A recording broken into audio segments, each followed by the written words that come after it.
Matapos mawala ang lahat, inilaan niya ang sarili sa pagiging pinakamalakas na mandirigma at naghahangad ng paghihiganti. Ang lungsod ng Laberinto, isang sentro para sa mga naghahangad maging adventurer mula sa iba't ibang bahagi ng lupain, ay umaakit ng mga individual mula sa iba't ibang lahi at pinagmulan. Dumarating sila upang hasain ang kanilang kakayahan, manghuli ng mababangis na halimaw, at makamit ang kayamanan at katanyagan. Sa gitna ng mga adventurer ay si Nick, isang bihasang swordsman na tila pinagpala ng perpektong buhay. Magaling siya sa labanan, may mapagmahal na kasintahan, at kabilang sa isang prestihiyosong grupo. Ngunit ang kanyang mundo ay biglang nagkawatak-watak nang ipatawag siya ng kanyang amain at mentor na si Arges, ang leader ng kanilang grupo, para sa isang pag-uusap. Ibinigay ni Arges ang isang nakakawasak na balita, hindi na siya tinatanggap sa kanilang grupo. Inaakusahan siya ni Arges na wala sa tamang pag-iisip bilang isang adventurer. At tinawag siyang masyadong makasarili at mapagmataas. Ang paratang na ito ay nagugat mula sa pagsisikap ni Nick na paalisin ang isang kasapi ng grupo na nahuling nagnanakaw ng kanilang pondo. Ang pagkakanulo ay lubos na ikinagulat ni Nick, ngunit hindi pa rito natatapos ang sunod-sunod na malas niya. Kinagabihan, nakipagkita siya sa kanyang kasintahang si Claudine sa isang tavern upang sabihin ang nangyari sa kanya. Umaasa siya ng simpatya, ngunit ang natanggap niya ay malamig na paghamak. Ibinunyag ni Claudine ang kanyang totoong ugali bilang isang materialistic na babae, tinawag siyang inutil at isang bigong tao ngayon na wala na siyang trabaho. Walang pag-aalinlangan, hiniwalayan siya nito at lumayo. Lubos na wasak ang puso sa loob ng isang araw, natagpuan ni Nick ang sarili niyang nakaupo sa tabi ng isang fountain, hindi alintana ang ulan na dumadampi sa kanya. Sa gitna ng kanyang kawalan ng pag-asa, isang misteryosong babaeng may asul na buhok ang lumapit sa kanya. Nang magalang niyang subukang paalisin ito, nagulat siya nang bigyan siya nito ng tiket para sa kanyang pagtatanghal. Ipinakilala ang sarili bilang si Aget, isang baguhang idolo, hinikayat siya nitong pumunta kung wala siyang ibang balak. Iniwan nito ang tiket at payong, saka tumakbo palayo, tinawag siyang Mr. Stray Dog, at iginiit na siguraduhin niyang pupunta siya. Wala nang mawawala, nagpasya si Nick na dumalo sa palabas ni Aget. Sa sandaling makita niya itong magtanghal, lubos siyang nabighani. Nahila sa makulay niyang mundo, naging isang masugid na tagahanga si Nick, ginugol ang lahat ng natitira niyang pera sa merchandise ni Aget. Napagtanto niyang kailangan niya ng karagdagang pondo para suportahan ang kanyang bagong hilig, kaya't nagtungo siya sa Adventurers Guild kinabukasan upang maghanap ng trabaho. Walang tigil na naghahanap si Nick ng grupong tatanggap sa kanya, ngunit bawat grupong nilalapitan niya ay puno na. Sa sulok ng guild hall, napansin niya ang isang lalaking may blondeng buhok na nakatayo ng mag-isa at naisip ang kausapin ito. Ngunit kinain siya ng pagdududa, naalala ang kanyang dating pagkaka-reject. Sa pag-aatubili niya, naunahan siya ng iba at inanyayahan ang lalaki sa grupo nito. Bigong makahanap ng koneksyon buong araw, nagpunta si Nick sa isang tavern. Naghahanap ng ginhawa sa alak, umorder siya ng murang beer at matabang pagkain, umupo mag-isa sa mesa. Sa paligid niya, ang malalakas na tawanan at sigawan ng pagkakaibigan mula sa ibang grupo ay lalo lamang nagpapalubha ng kanyang pagkadismaya kaysa sa pagkain niyang walang lasa. Ang kanyang pag-iisa ay natigil nang pumasok ang isang grupo ng mga estranghero sa masikip na tavern, at napilitan silang makishare sa mesa ni Nick. Isa-isa silang umupo, at naging malinaw na hindi sila magkakilala. Ang una ay isang batang babaeng mag-ara ang kasuotan, ang kanyang mariingal na kasuotan at malaking batong mahika ay nagpapahiwatig na siya ay mula sa isang marangal na pamilya. Nagtaka si Nick kung bakit naroon ang isang tulad niya. Ang pangalawang dumating ay isang gasguzing lalaki na may suot na uniforme ng pari. Ang kanyang lasing na estado at ang murang pabangong bumabalot sa kanya ay nagbubunyag ng kanyang pagbisita sa Red Light District. Bukod dito, ang kawalan ng medalya ng isang kleriko ay nagpapahiwatig na siya ay pinalayas mula sa simbahan. Ang huli ay isang babaeng dragon, ang kanyang katawan ay puno ng mga peklat na nagpapatunay ng hindi mabilang na labanan. Ngunit sa likod ng kanyang matigas na panlabas, naramdaman ni Nick ang kahinaan ng isang sugatan at takot na nilalang. Sa wakas, dumating ang mga inumin, at nagpasya si Nick na mag-toast, hindi para magdiwang, kundi upang ipagluksa ang lahat ng nawala sa kanya sa araw na iyon.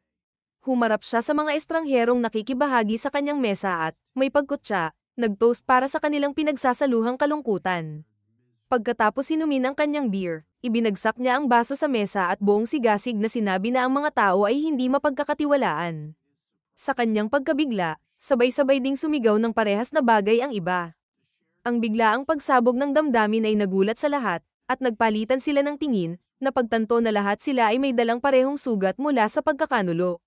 Unti-unti, nagsimula silang magbahagi ng kanilang mga kwento, simula sa babaeng Maharlika.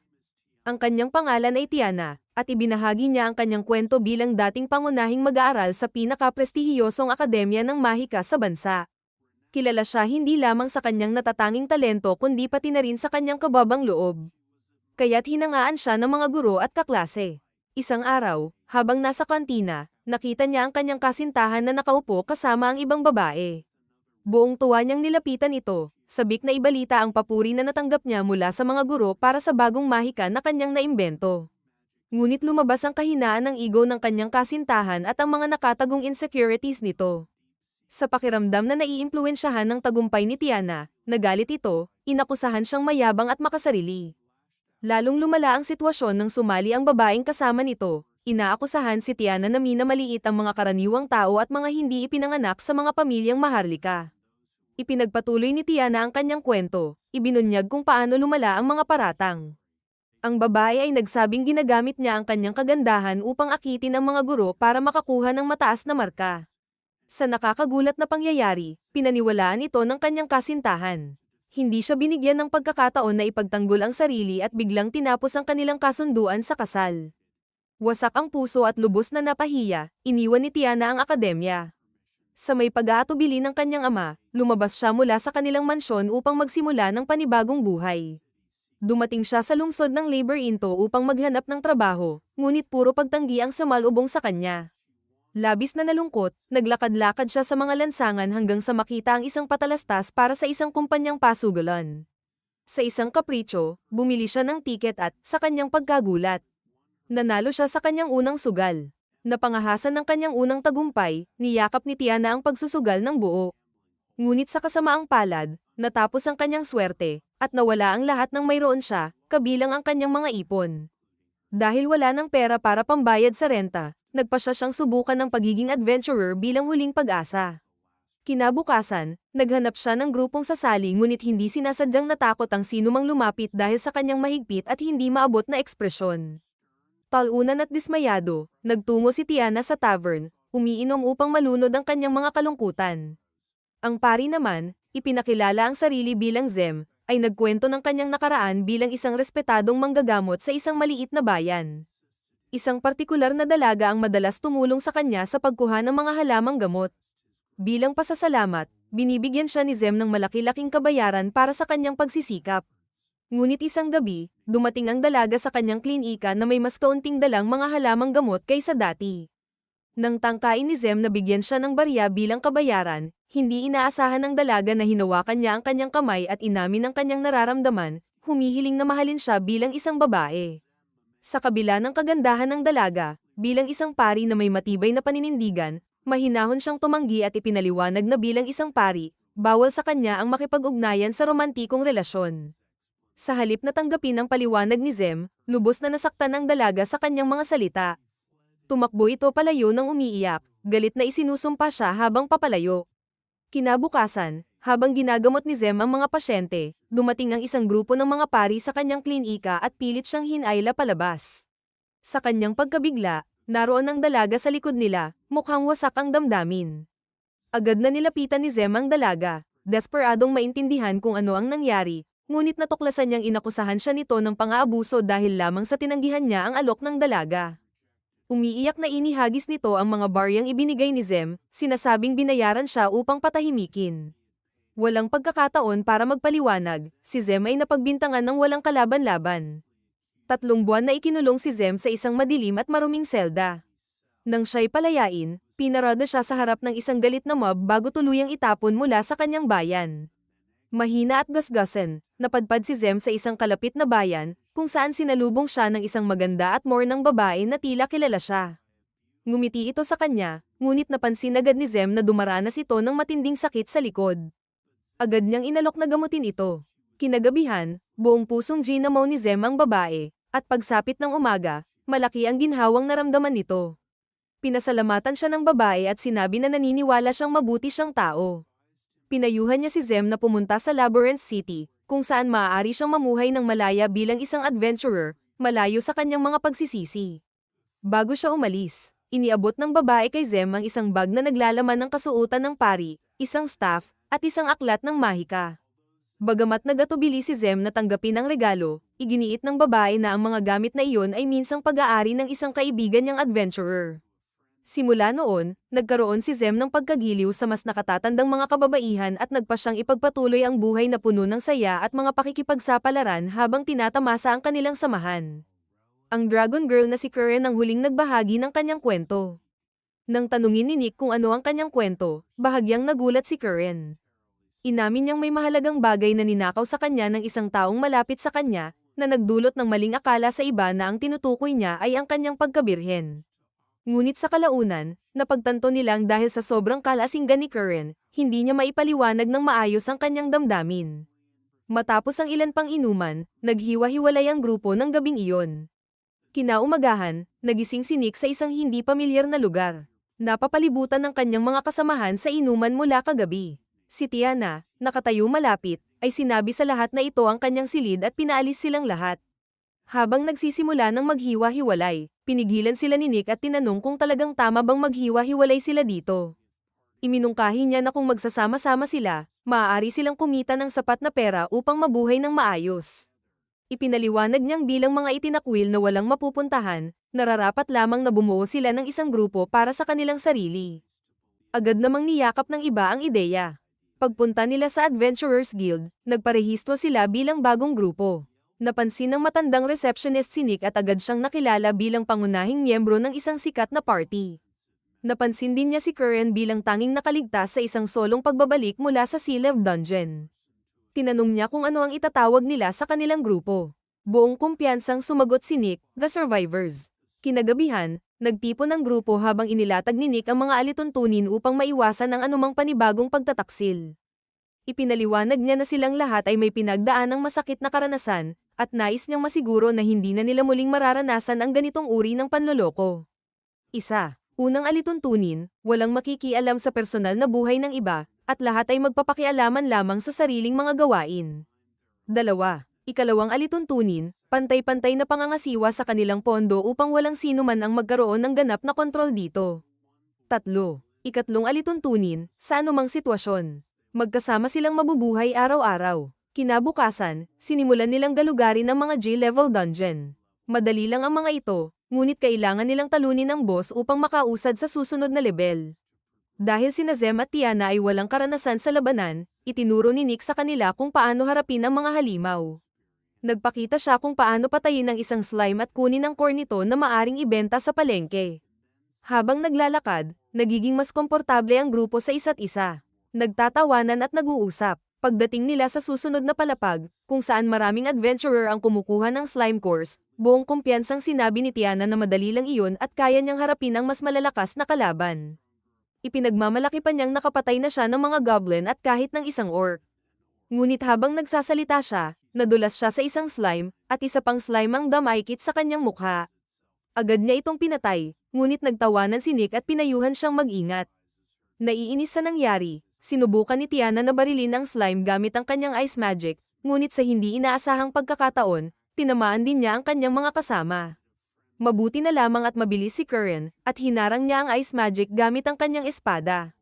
Gayunpaman, naging tensyonado ang atmosfera. Sinubukang humingi ng paumanhin ni Tiana, ngunit galit na sumagot si Karen. Sinabi nitong sinubukan niyang magtiwala kay Tiana ngunit nabigo siya. Nagkaroon ng hindi pagkakaunawaan, at nanatili silang magkagalit habang nasa dungeon. Sa wakas, narating nila ang itaas na palapag. Habang naglalakad, napansin ni Zem ang malaking pink na slime sa unahan. Ipinaliwanag ni Nick na ito ang boss slime na kailangan nilang talunin. Walang pag-aalinlangan, kumilos ng padalos-dalos si Tiana at agad na umatake gamit ang isang makapangyarihang ice spell. Nanigas ang slime, ngunit sa pag-aakalang nanalo na siya, biglang sumabog ang slime at nabalot silang lahat ng malagkit nitong go. Pagkalabas nila ng dungeon matapos makumpleto ang kanilang layunin, kinailangan nilang linisin ang kanilang mga sarili mula sa malagkit na slime. Habang naghuhugas, sinabi ni Nick kay Tiana na kalmehin ang sarili at humingi ng payo kung hindi siya pamilyar sa isang sitwasyon. Sinabihan din niya si Zem na manatili sa likuran ng grupo dahil wala siyang kakayahang umatake. Napagtanto ni Nick na wala pa silang sapat na tiwala sa isa't isa. Upang magsimula, Hinubad niya ang kanyang damit at inilatag ang lahat ng gamit sa harap nila. Ipinaliwanag niya ang kanyang kakayahan, magaling siya sa espada, hand-to-hand combat, at maliliit na armas, ngunit hindi niya kayang gumamit ng mahika, magpagaling, o magbuhat ng mabibigat na armas tulad ni Curran. Binigyang diin niya na ang pag-unawa sa limitasyon ng bawat isa ay maaaring magtanim ng tiwala, at ngayon ay alam na nila kung ano ang kanyang kakayahan. Sinimulan ng pari, si Zem, na ipaliwanag ang kanyang mga kakayahan at limitasyon. Inilahad niya na magaling siya sa pagpapagaling ngunit wala siyang kakayahan para umatake. Kaya't madali siyang ma-target ng mga pisikal at mahiwagang atake. Sunod na lumapit si Tiana upang humingi ng paumanhin. Ipinaliwanag niya na dalubhasa siya sa ice at wind magic, at kaya rin niyang gumamit ng lightning at earth magic. Gayunpaman, ang kanyang pinakamalaking kahinaan ay ang fire magic at close combat. Matapos magsalita, bumalik siya sa kanyang upuan na tila hindi tinanggap ni Curran ang kanyang paumanhin. Upang magpainit, lumikha siya ng maliit na fireball, ngunit aksidenteng nagpasimula ito ng maliit na sunog. Sa huli, nagkaayos din sila at naghanda na upang pumunta sa Goblin Forest. Pagdating nila roon, sinalakay sila ng grupo ng mga goblin. Ipinaliwanag ni Nick na bagamat hindi ganoon kalakas ang mga goblin, karaniwang umaatake ang mga ito ng sabay-sabay at may kakayahang mag-set up ng mga bitag kung hindi mag-iingat ang mga adventurer. Isang goblin ang sumubok umatake kay Zem, ngunit napigilan niya ito bago mabilis na pinatay ni Nick ang goblin gamit ang kanyang espada. Sunod-sunod na nilupig ni Nick ang iba pang mga goblin. Tinadtad ang mga ito. Muling iniligtas si Zem mula sa isa pang atake, sa pagkakataong ito ni Tiana. Matapos mapatay ang unang alon ng mga goblin, sinabi ni Nick kay Tiana na gamitin ang kanyang kakayahan sa pagdetect ng magic upang matukoy ang lokasyon ng natitirang mga goblin. Ipinaalam ni Tiana na may 10 goblin pa sa unahan. Ngunit natarante siya nang maramdaman ng isang partikular na malakas na goblin, isa na may 5 beses na mas mataas ang magic power kumpara sa karaniwang goblin. Agad na nag-ingat si Nick at kinilala ang banta bilang isang evolved na goblin, isang hobgoblin. Binalaan niya ang grupo na mas malakas ang hobgoblin at karaniwang natatagpuan sa mas mataas na antas ng dungeon. Tinanong ni Zem kung dapat na silang umatras, ngunit tumanggi si Nick. Ipinaliwanag niya na kung sila'y tatakas, magsisimulang umatake ang mga goblin sa mga karatig baryo. Mabilis na bumuo ng estratehiya si Nick. Ipinaliwanag niyang halos immune ang hobgoblin sa magic, kaya't ang pinakamabisang paraan ay ang malalakas na pisikal na atake, isang bagay na kaya lamang gawin ni Curran. Nag-assign siya ng mga gawain, si Curran at Nick ang mag-o-offensive, si Zem ang magbibigay ng buffs, at si Tiana ang magbibigay ng cover fire. Sang-ayon ng grupo sa plano, at nagsimula ang laban. Sabay na sumugod sina Curran at Nick laban sa mga goblin, habang ginamit ni Tiana ang kanyang ice shard magic upang patayin ang ilan sa mga kalaban. Nakatuon naman si Zem sa pagbibigay ng buffs para sa grupo. Tinawag ng hobgoblin ng karagdagang mga goblin mula sa kanilang mga pinagtataguan. Ngunit mabilis na nilinis ni Nick ang mga ito sa harapan niya. Sa pagtitiwala ni Curran kay Tiana, nagpatuloy siyang sumugod habang nililinisan ni Tiana ang daan gamit ang kanyang ice magic.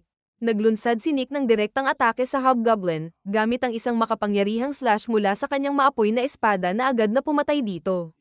Sa pagkatalo ng pinuno, tinapos ni Nick ang natitirang mga goblin.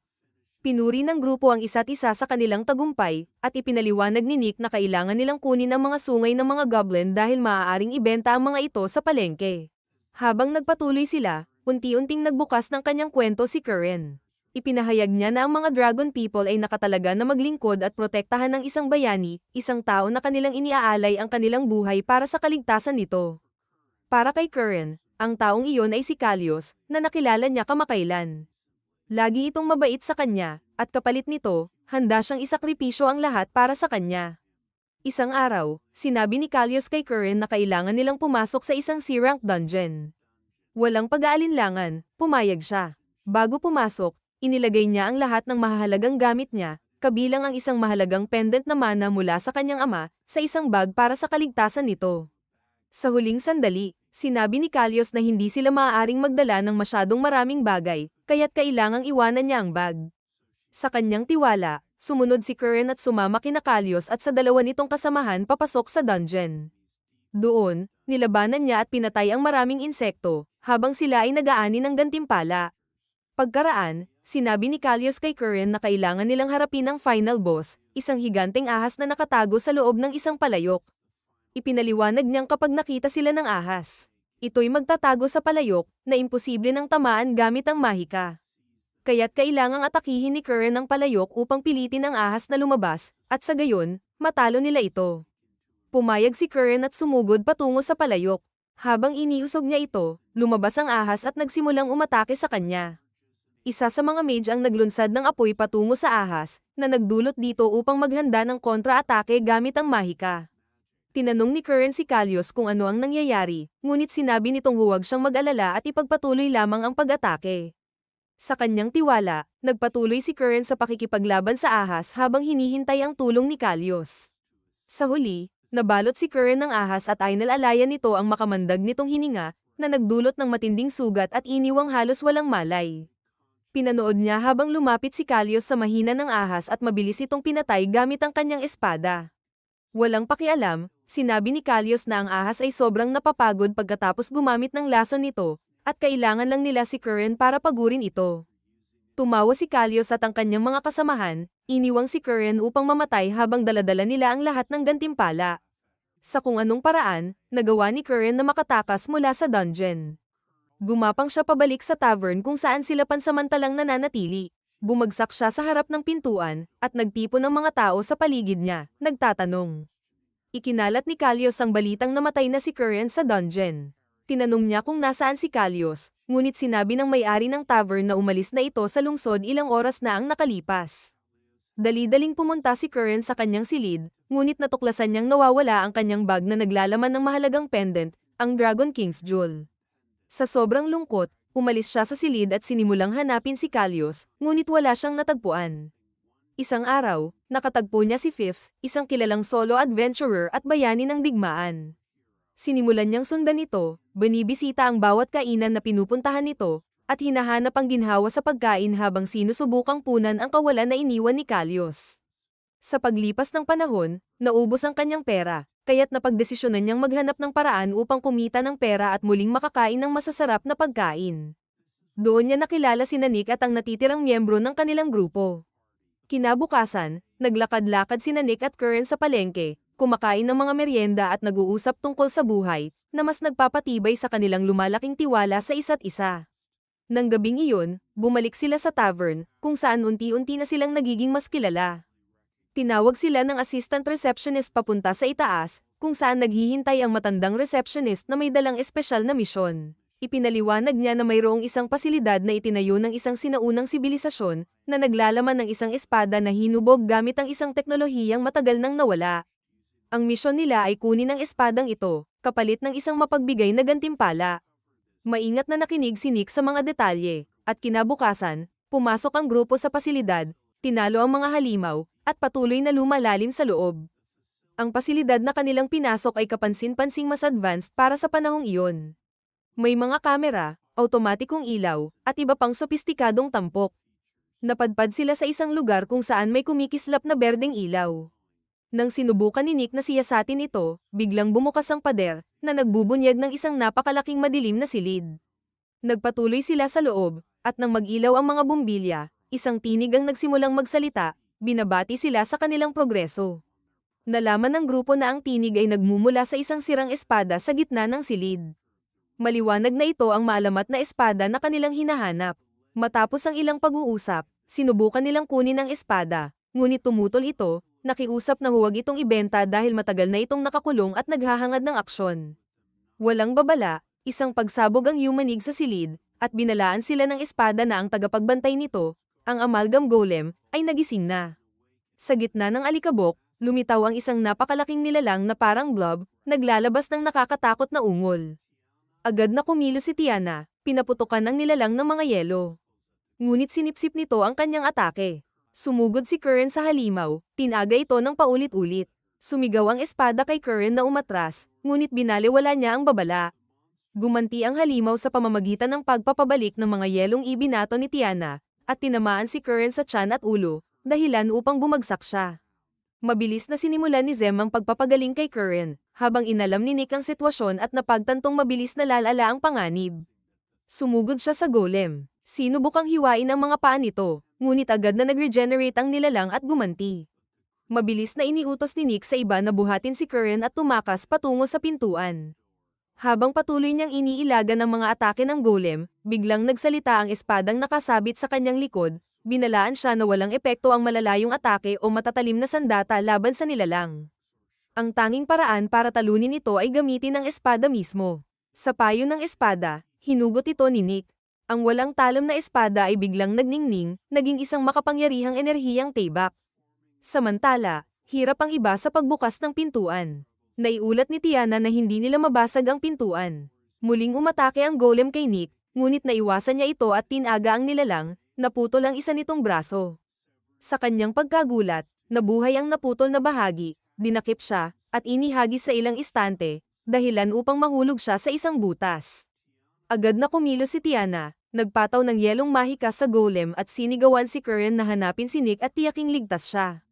Sa kabutihang palad, napigilan ng mahika ang golem, at nagmadali si Curran sa butas. Ngunit ilang sandali lang, nakawala ang golem mula sa yelo at muling kumilos patungo sa kanila. Mabilis na nagbigay si Zem ng buff kay Tiana, na muling gumamit ng freeze spell upang bumili ng oras. Narating ni Curran si Nick na natabunan ng mga guho, at sinimulan niyang alisin ang mga bato. Hinimok siya ni Nick na iwanan na siya at iligtas ang sarili, ngunit matigas na tumanggi si Curran, sinasabing magkasama silang makakalabas o hindi man lang. Sa kanyang determinasyon, naalis niya ang huling bato at tinulungan si Nick na makatayo, lalong nagpatibay ng tiwala nito sa kanya. Sa puntong iyon, iniutos ng espada kay Nick na bigkasin ng isang tiyak na mahika. Habang sina Zem at Tiana ay halos maubusan na ng mahika at ang golem ay papalapit na upang tapusin sila, biglang lumitaw si Nick mula sa butas, na ngayon ay fused kay Curran. Pinakawalan niya ang isang makapangyarihang atake, winasak ang golem sa maliliit na piraso. Manghang-mangha sina Tiana at Zem habang pinapanood ang pagsasama ni Nick at Curran, na may makapangyarihang mga kalasag at pakpak. Sa tulong ng Sword of Bonds, napabagsak ni Nick ang golem. Kahit pa nag-regenerate ang core nito, ginamit ni Nick at Curran ang espada upang lubusang sirain ito, dahilan upang bumagsak ang core. Matapos nito, naghiwalay sina Nick at Curran, parehong humihingal habang hawak pa rin ang espada.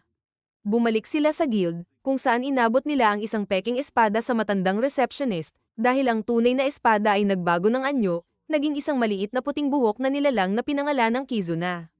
Nakiusap si Kizuna na huwag siyang ibenta sa ibang antique shop.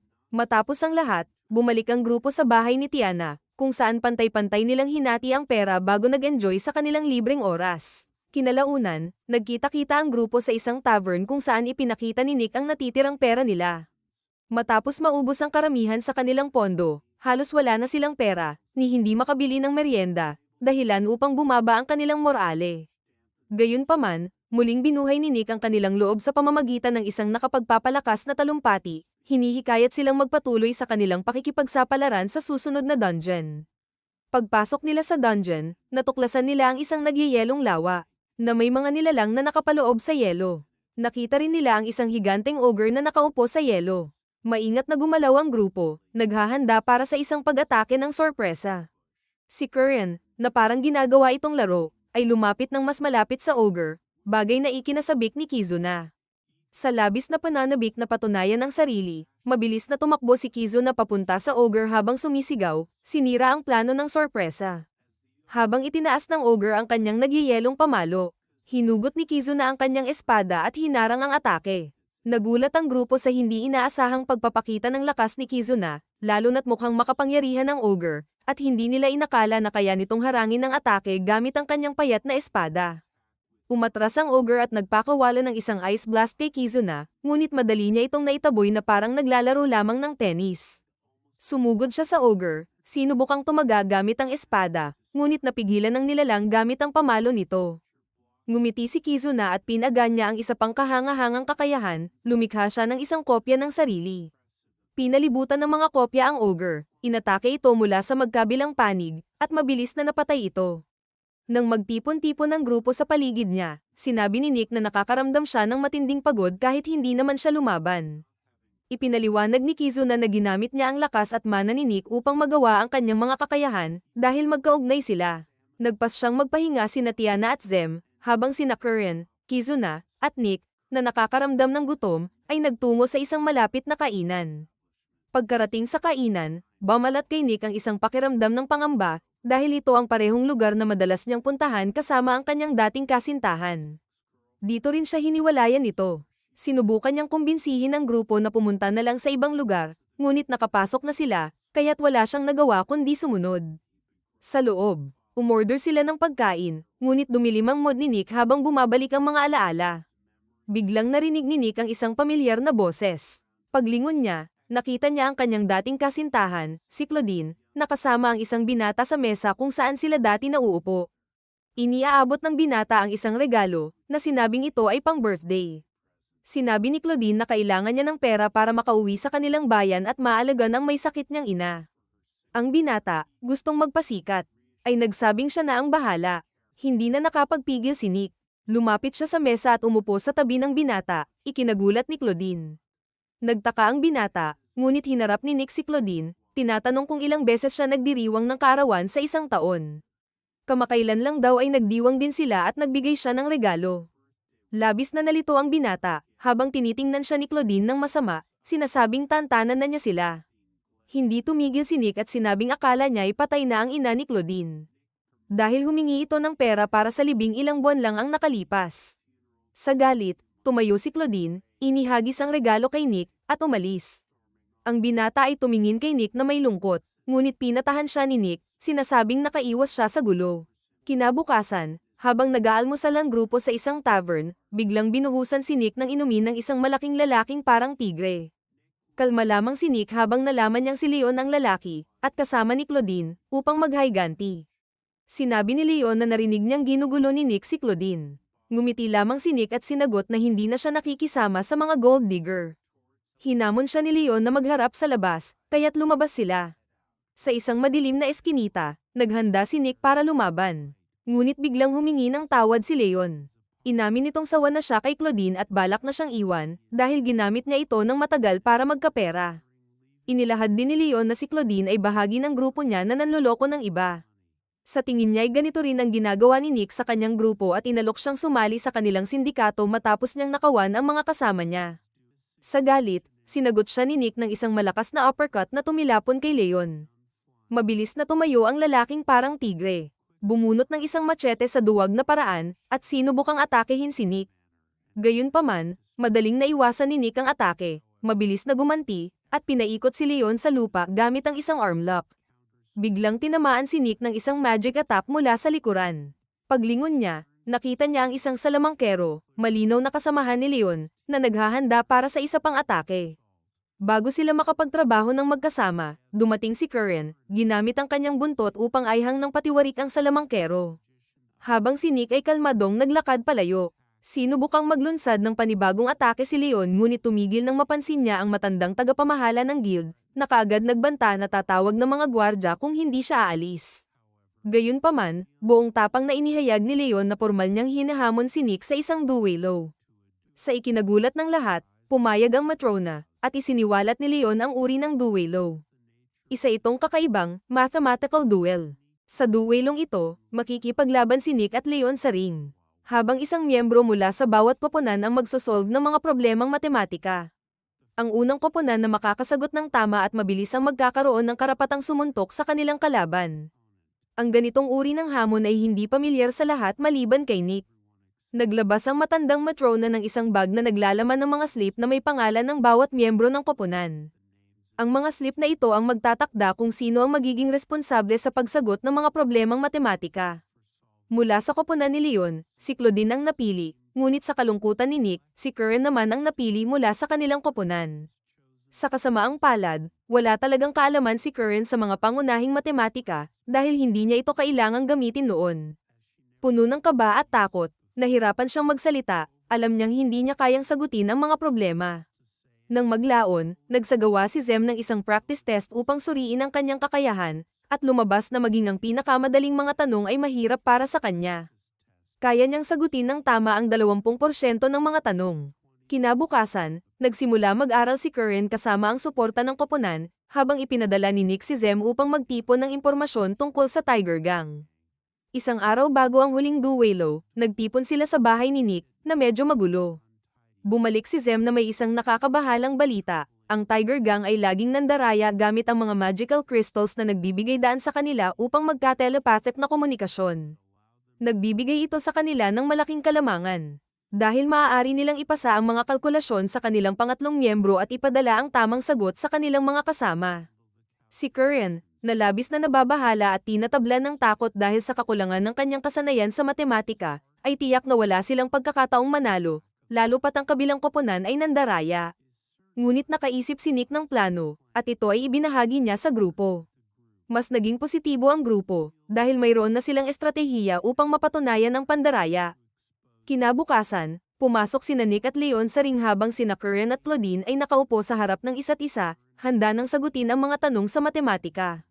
Nagsimula ang laban ng magtampok ang matandang babae ng mga tanong, habang si Nick at Leon ay nagbabanggaan ng magaan, sinusubukan ng isa't isa nang hindi tumatama ng malupit na mga palo. Nang suriin ni Curran ang mga tanong, napansin niyang nakita na niya ang mga ito dati at nagsimula itong sagutin ng may kumpiyansa, habang tinutokso siya ni Leon. Sinasabing walang paraan na kaya niyang makipagsabayan kay Claudine. Sa kabila ng kanyang nerbiyos, nagawa ni Curran na sagutin ang mga tanong ng mas mabilis kaysa kay Claudine sa unang round. Gayunpaman, nang ipakita ang mga score, tanging 80 tanong lamang ang nasagot ni Curran ng tama, samantalang si Claudine ay nakasagot ng 78. Dahil dito, natalo si Curran sa round, at binigyan si Leon ng libreng suntok kay Nick. Isang malakas na suntok ang tinamo ni Nick sa tiyan, na halos magpatigil sa kanyang paghinga. Lubos na nag-aalala si Curran, iniisip na ang kanyang mga pagkatalo ang dahilan kung bakit nasasaktan si Nick. Nang magsimula ang susunod na round, ibinigay ang mga question sheets at nagpatuloy ang laban. Sinubukan ni Nick na pagod ang Tiger, ngunit matalino si Leon, umiwas at iniiwasan ang kanyang mga atake. Muli, natapos ang round na natalo si Curran kay Claudine, kaya't si Nick ay tumanggap ng isang mabigat na suntok sa mukha. Nalulungkot, humingi ng paumanhin si Curran kay Nick habang nagsisimula itong magdugo. Ngunit pinatahimik siya ni Nick, na ipinaabot ang kanyang pananampalataya sa kanya at tiyak na matutulungan siya nitong manalo sa susunod na round. Pumaitaas ang morale ni Curran, at nagsimula na niyang harapin ang mga problemang matematika ng may bagong determinasyon. Samantala, pinagmamasdan ni Claudine ang mga tao sa paligid, umaasang makakita ng sino man na tumutulong sa kanilang pandaraya. Ngunit napansin niyang walang sino man ang gumagamit ng magic crystals. Dito niya napagtanto na ang kalabang koponan ay naniniwala na kayang-kaya nilang talunin si Curran nang hindi nangangailangan ng pandaraya. Kung ganoon, maaaring makagambala ito sa plano ni Nick. Kaya't nagsimula silang magpatupad ng ikalawang bahagi ng kanilang estratehiya. Habang sinusubukan ni Nick na magpatagal, pinansin ni Tiana ang pansin ng lahat, sinabing masyado ng matagal ang laban. Inilunsad niya ang suhestyon na sagutin lahat ng mga tanong sabay-sabay, upang matapos ang laban sa isang round lamang, at ang natalo ay tatanggap ng lahat ng mga penalty punches sa dulo. Ang proposal na ito ay nagulat sa lahat, ngunit ang publiko, na nababagot na sa mabagal na takbo ng laban, ay sumang-ayon ng sabay-sabay. Binigyan ng lahat ng tanong ang dalawang manlalaro. Alam ni Tiana na ito ay isang panganib, dahil wala talagang alam si Curran sa mga tanong, ngunit pamilyar siya sa mga ito at nagsimula siyang sagutin ang sheet. Nakita ito ni Claudine at nagsimulang maramdaman ang kaba. Bagamat alam niyang kaya niyang sagutin ang lahat ng tanong ng mag-isa, nagduda siya sa bilis niya at nagdesisyon na mandaya. Gamit ang kanyang magic crystal, nakipag-communicate siya sa isang nerd na nagtatago sa isang clock tower, at ginamit ng nerd ang calculator upang ibigay sa kanya ang mga sagot. Si Tiana, na laging alerto, muling sinuri ang paligid at, sa pagkakataong ito, nakita ang nerd. Agad siyang umalis mula sa arena kasama sina Kizuna at Zem at nagtungo sa watchtower upang hulihin siya. Napansin ni Leon na may hindi tama at sinubukan niyang magbigay ng babala kay Claudine, ngunit patuloy siyang pinipressure ni Nick ng sunod-sunod na atake, na pumipigil sa kanya na makialam. Samantala, narating ni Tiana at ng iba pa ang tore at nahuli nila ang nerd. Si Claudine, na ngayon ay galit na galit, ay nawalan ng kontrol. Bumalik si Tiana sa arena dala ang nakakulong na nerd, na nakangiti ng mayabang habang ipinapakita ang magic crystal. Agad na napansin ng matandang babae ang pandaraya at dinisqualify ang Tiger Team, tinawag ang mga gwardya upang isama sila palabas. Kinagabihan, nagtungo si Nick at ang kanyang koponan sa isang tavern upang ipagdiwang ang kanilang tagumpay at tamasahin ang kanilang bagong kita. Si Tiana, na nakakaramdam ng swerte, ay nagpasya na bisitahin ng isang kasino. Si Kizuna, na narinig ang tungkol sa isang natatanging ice cream na ibinibenta lamang sa kasino na iyon, ay nagpilit kay Nick na samahan siya doon. Pumasok sila sa kasino, at habang si Kizuna ay pumila para sa ice cream, si Tiana naman ay nagtungo sa isang mesa upang sumali sa isang laro kasama ang apat pang iba.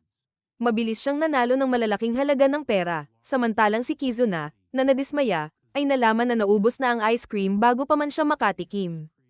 Ipinahayag niya ang kagustuhan niyang umalis, ngunit hinikayat siya ni Nick na manatili at panoorin ang mga manlalaro ng ilang sandali. Samantala, si Tiana ay mabilis na nananalo laban sa isang kalbo at maruming itsura na lalaki, na naglalabas ng pera para sa isang mayamang babae na may asul na buhok na nakaupo sa likod niya. Biglang nagkaroon ng kaguluhan sa kasino ng isang dambuhalang tigre na halimaw ang bumangga at naghasik ng lagim. Madali nitong itinulak ang mga gwardya at inipit si Tiana, tinatanong kung nasaan si Nick. Dito nakilala ni Tiana ang halimaw, siya si Leon, ang tigre na nakalaban nila noong nakaraang araw. Matapos mahuli, si Leon, na tinatangay ng galit kay Nick, ay gumamit ng isang espesyal na espada, tulad ng kay Kizuna. Ang espada ay nag-transform sa kanya at ginawa siyang isang halimaw, at sinundan niya ang amoy ni Nick patungo sa kasino. Ipinilit ni Leon na malaman kung nasaan si Nick, ngunit kalmado namang sumagot si Tiana na hindi niya alam. Nang magbanta si Leon, nagsindi si Tiana ng sigarilyo, na nagdulot ng panandali ang kalituhan kay Leon. Sa isang iglap, ginamit niya ang kanyang magic lighter upang itaboy siya. At tumakas kasama ang isang babae na may asul na buhok na natrap kasama niya. Mabilis na nag-regenerate si Leon at inihagis ang isang upuan patungo sa kanila, tinamaan sila at itinulak palayo. Habang papalapit si Leon, hinikayat ni Tiana ang kasama ng babae na dalhin siya palayo. Lumapit si Leon kay Tiana, inilabas ang espada, at naghanda upang umatake. Sa huling sandali, dumating si Nick at hinarang ang atake gamit ang kanyang energy sword. Galit na galit, nagmura si Leon at naglabas pa ng mas maraming dark energy mula sa kanyang espada, na nag-transform sa kanya upang maging isang mas malaking at mas malakas na halimaw. Inatake siya ni Leon, ngunit maingat na nakaiwas si Nick.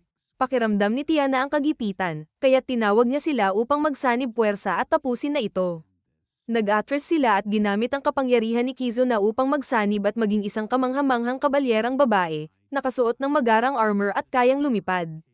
Naglunsad si Tiana ng isang ice ball attack, ngunit si Leon, na galit, ay nabali ang mga pader ng kasino at nagsimulang maghasik ng lagim sa loob, winawasak ang lahat ng bagay sa kanyang daraanan at iniiwas ang mga tao. Bumuo si Tiana ng isang ice prism shield sa paligid ni Leon, na nag-trap sa kanya habang mga icicle ang nagsimulang tumagos sa katawan nito. Subalit, nagawa ni Leon na makalaya. Ginamit ni Tiana ang mga magic card ng kasino, na may anti-magic properties, upang neutralisahin ang epekto ng espesyal na espada ni Leon. Nang masil ang kanyang mga kapangyarihan, ang dambuhalang tigre ay bumalik sa kanyang normal na anyo at nawalan ng malay. Ibinalik siya sa bilangguan at ilang araw ang lumipas, binisita siya ni Nick. Nagkasundo sila, at pinakawalan ng kanilang galit sa isa't isa. Sinabi ni Nick sa kanya na lumabas siya agad upang magkasama sila at mag-inuman. Pagkatapos, si Nick ay nagja-jogging bilang bahagi ng kanyang umaga na pagsasanay nang marinig niyang may isang boses na nag-uudyok sa kanya na magpatuloy. Ang boses ay halos pareho sa kay Agit, ang kanyang idolo, kaya inisip niyang imahinasyon lamang ito. Ngunit sa kanyang gulat, si Agit pala iyon, tumatakbo sa likod niya at nagbibigay ng mga saloobin. Sinabi niya kay Nick na siya ay naninirahan sa puso ng kanyang mga tapat na tagahanga, at sa wakas ay naabot na ni Nick ang lebel na iyon. Inirekomenda niyang magpahinga siya, dahil marahil ay pagod na siya. Pumayag si Nick, ngunit nang lumingon siya at makita si Agit na nakatayo roon, nagulat siya. Pagkatapos, nagupo si Nick at Agit sa isang bangko, kung saan nagmuni-muni siya tungkol sa progreso ni Nick at napansin niyang ngayon ay may malinaw na layunin na siya, hindi na tulad ng naliligaw na kaluluwa ng una nilang pagkikita. Ipinahayag ni Agit ang kanyang kaligayahan para kay Nick, ngunit napadako ang kanyang mga iniisip at ibinahagi na nang ibigay niya ang tiket kay Nick, hindi siya sigurado kung tama ba ang desisyon. Kahit pagkatapos niyang manood ng kanyang palabas, nanatili ang hindi pagkakasiguro. Nabalisa siya na baka ang pagbibigay niya ng tiket ay naging dahilan upang maging fan si Nick na magmamadaling bumili ng mga merchandise niya, na naglalagay sa kanyang buhay sa panganib. Ang pagkakasala na iyon ay matagal niyang dinadala, ngunit ngayon, nang makita niyang namumuhay ng mas magaan si Nick, naramdaman niyang nakaangat siya. Bilang tugon, sinabi ni Nick kay Agit na kung hindi siya naging fan ng idolo, malaki ang pagkakaiba ng buhay niya. Inamin niyang marahil ang pagiging fan niya kay Agit ang nagligtas sa kanya mula sa dilim, at dahil doon, nagpapasalamat siya. Tinutukoy ni Agat ang mga sinabi ni Nick at naramdaman niyang nakatagpo siya ng kaunting ginhawa. Ngunit may nalalabing lungkot. Napansin ni Nick na may bumabagabag kay Agat, dahil kamakailan lang ay kinansela niya ang lahat ng kanyang palabas at pampublikong pagdalo. Tila may mabigat na pasan sa kanya, at may mas malalim na kwento sa likod ng kanyang kalagayan. Ang tunay na pangalan ni Agat ay Belle, at minsang kumanta siya sa isang restaurant ng kanyang kasintahan, isang lugar na sobrang tahimik na walang pumupunta. Ang mga awit niya ay hindi naririnig, at nadama niyang naliligaw siya. Hindi alam kung anong direksyon ang tatahakin ng kanyang buhay. Isang gabi, isang mayamang kalbo na lalaki ang pumalakpak sa kanyang pagtatanghal at hindi hinihinging nagbigay ng mga payo.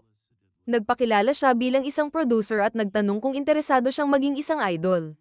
Si Belle ay sobrang gulat kaya hindi nakapagsalita, ngunit dumating si Donnie, ang kanyang kasintahan, at hinarap ang lalaki. Noong una ay matigas ang tindig ni Donnie, ngunit nagbago ang kanyang ugali nang marinig niyang malaki ang kita ng mga idol. Kaya tinanggap niya ang alok ng producer na pamahalaan ang karera ni Belle.